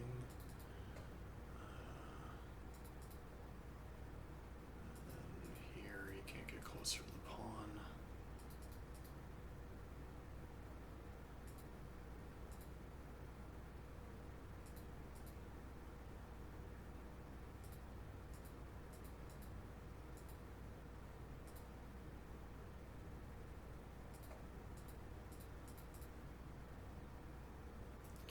Drags the king further away, but now advance.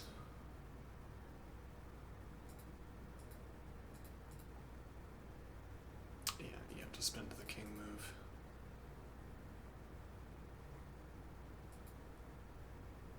It's f takes g5 apparently. Yeah, okay, now you have the shield though.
Yeah,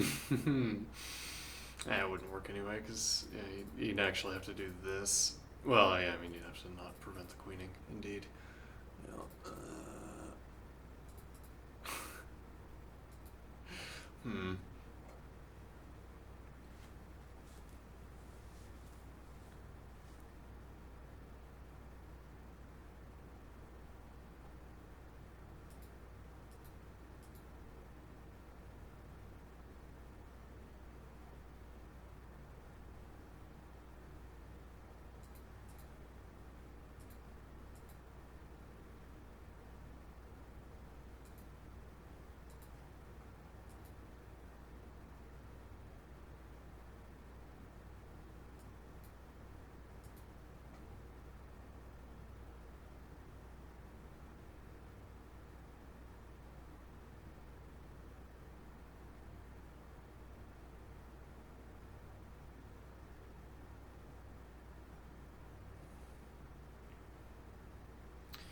Alright, so this has been rook c2.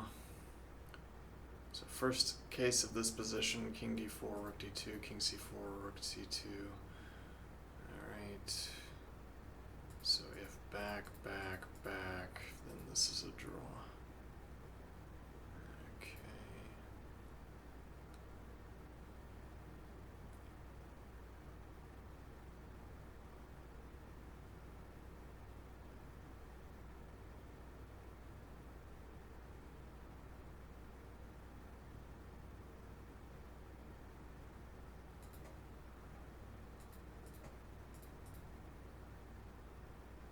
Yeah, but what do you do with that?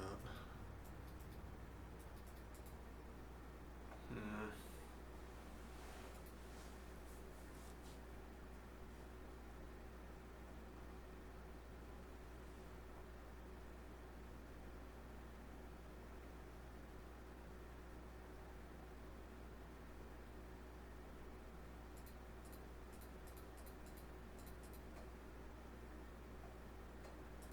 Actually, that doesn't really work.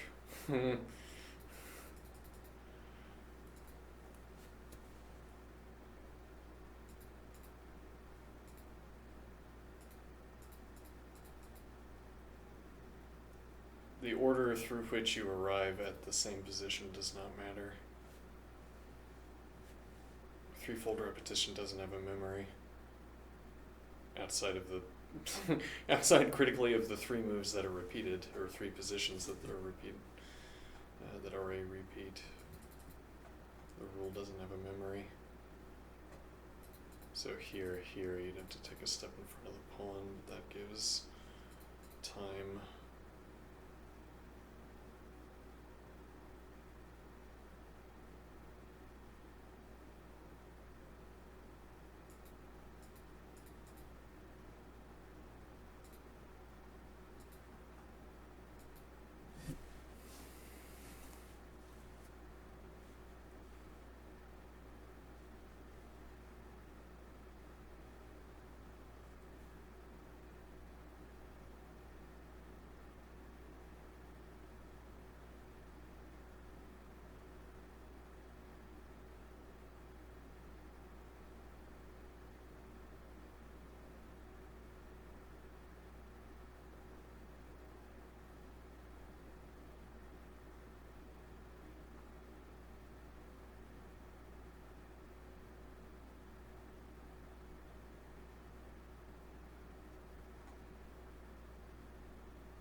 I'm guessing this is in fact a draw. Where in fact means table base. Probably this is table base. Draw.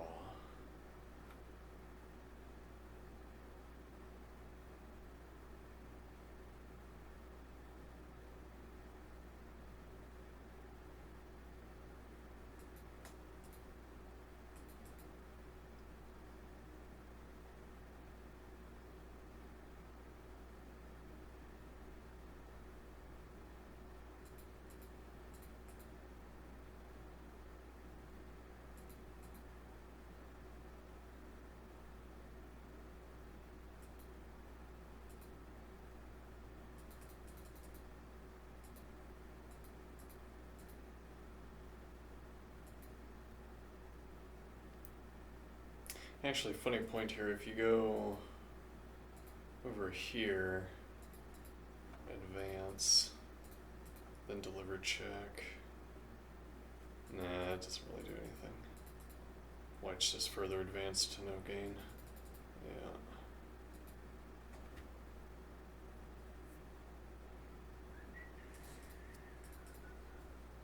But from here, you'd have to go in front of the pawn, which costs time, or you'd have to go back behind, which allows a draw, so you don't have king d4 as an alternative. Like here, but you still have to make the decision. You step away here, and eventually you, well, you could go here actually, maybe. Alright, king b5.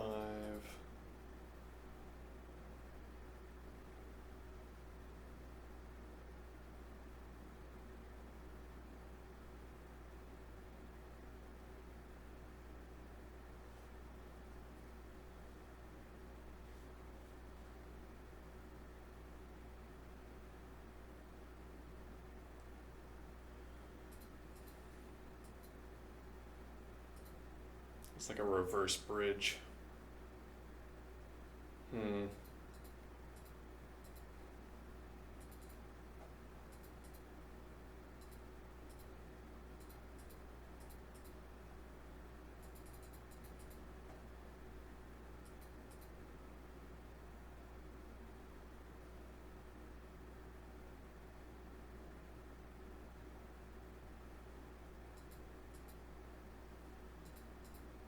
Yeah, it's like all risk. And now king, yeah. That's not really any risk, but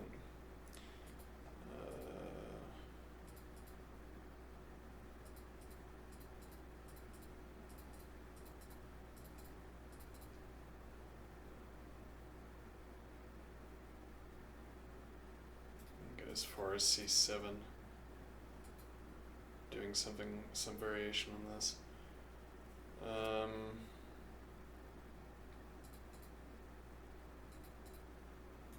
Yeah, though you can get as far as c7 simply advancing the pawn. Rook c3.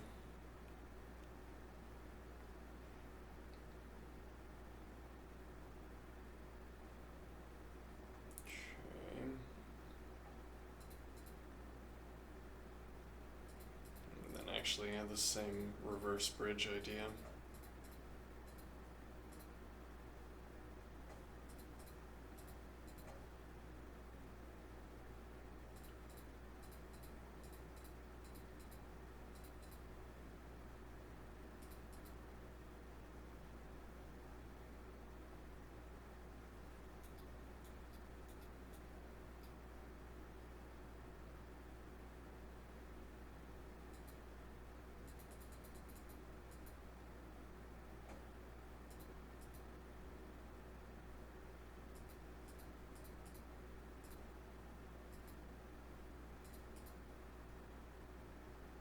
Hmm.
Make a mad dash for the pawn.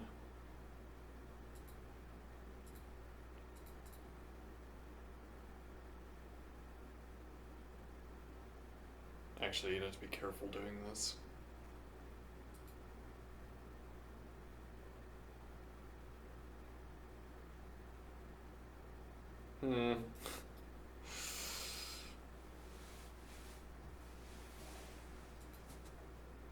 Risky. Is there a good reason to is there a good reason to be this risky? I don't know. Maybe not.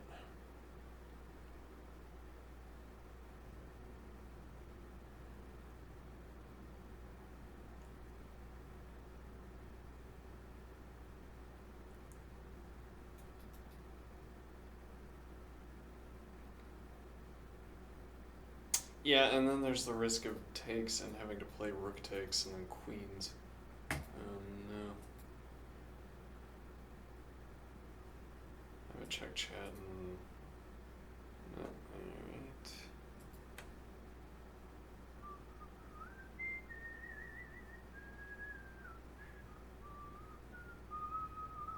Is this an algebra?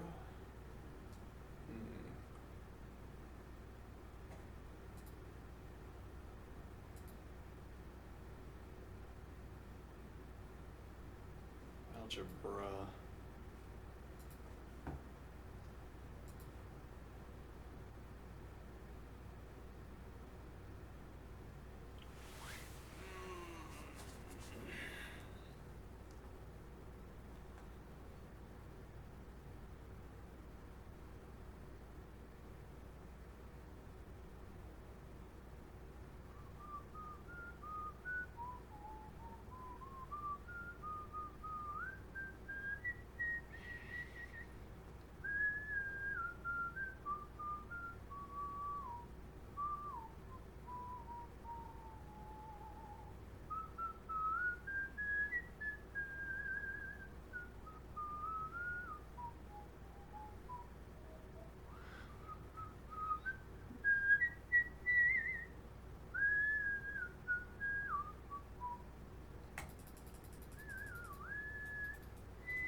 Make sure I'm not wrong about this being a draw. Yeah.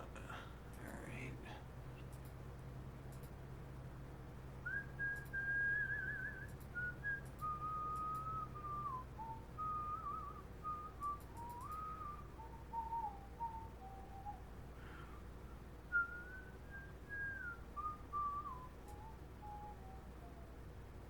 There's a lot of analysis.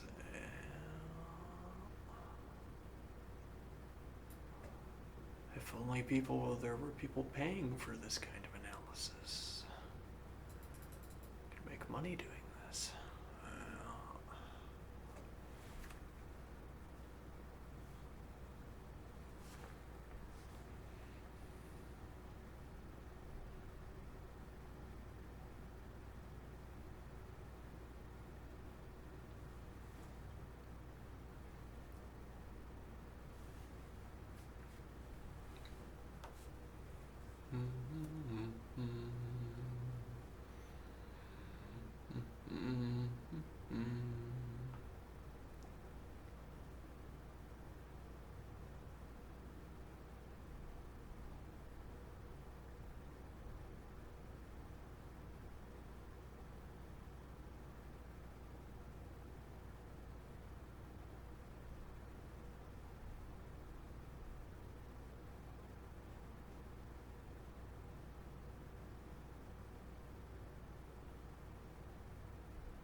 Wait a minute.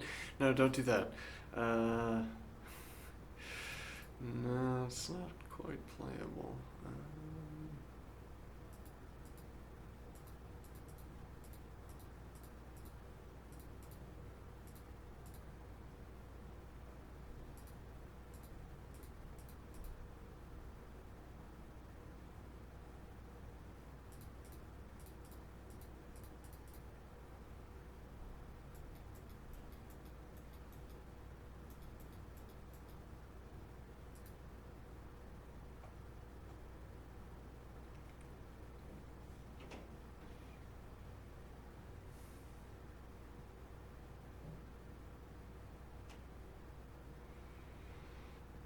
Hmm. Hmm.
Mm-hmm.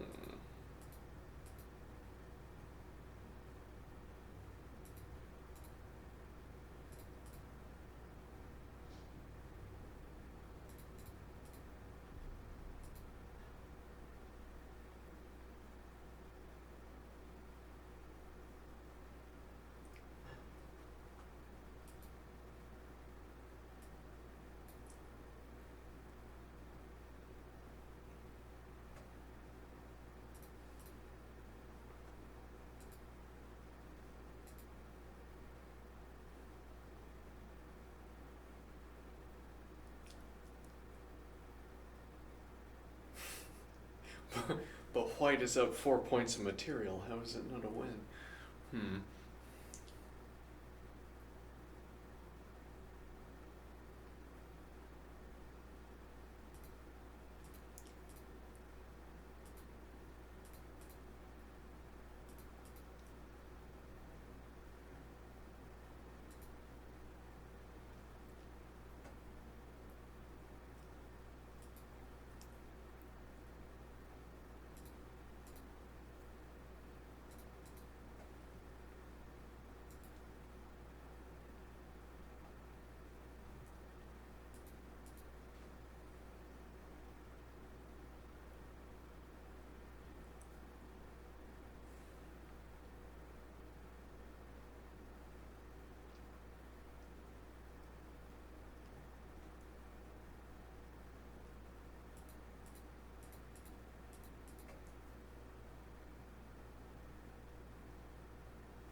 Alright.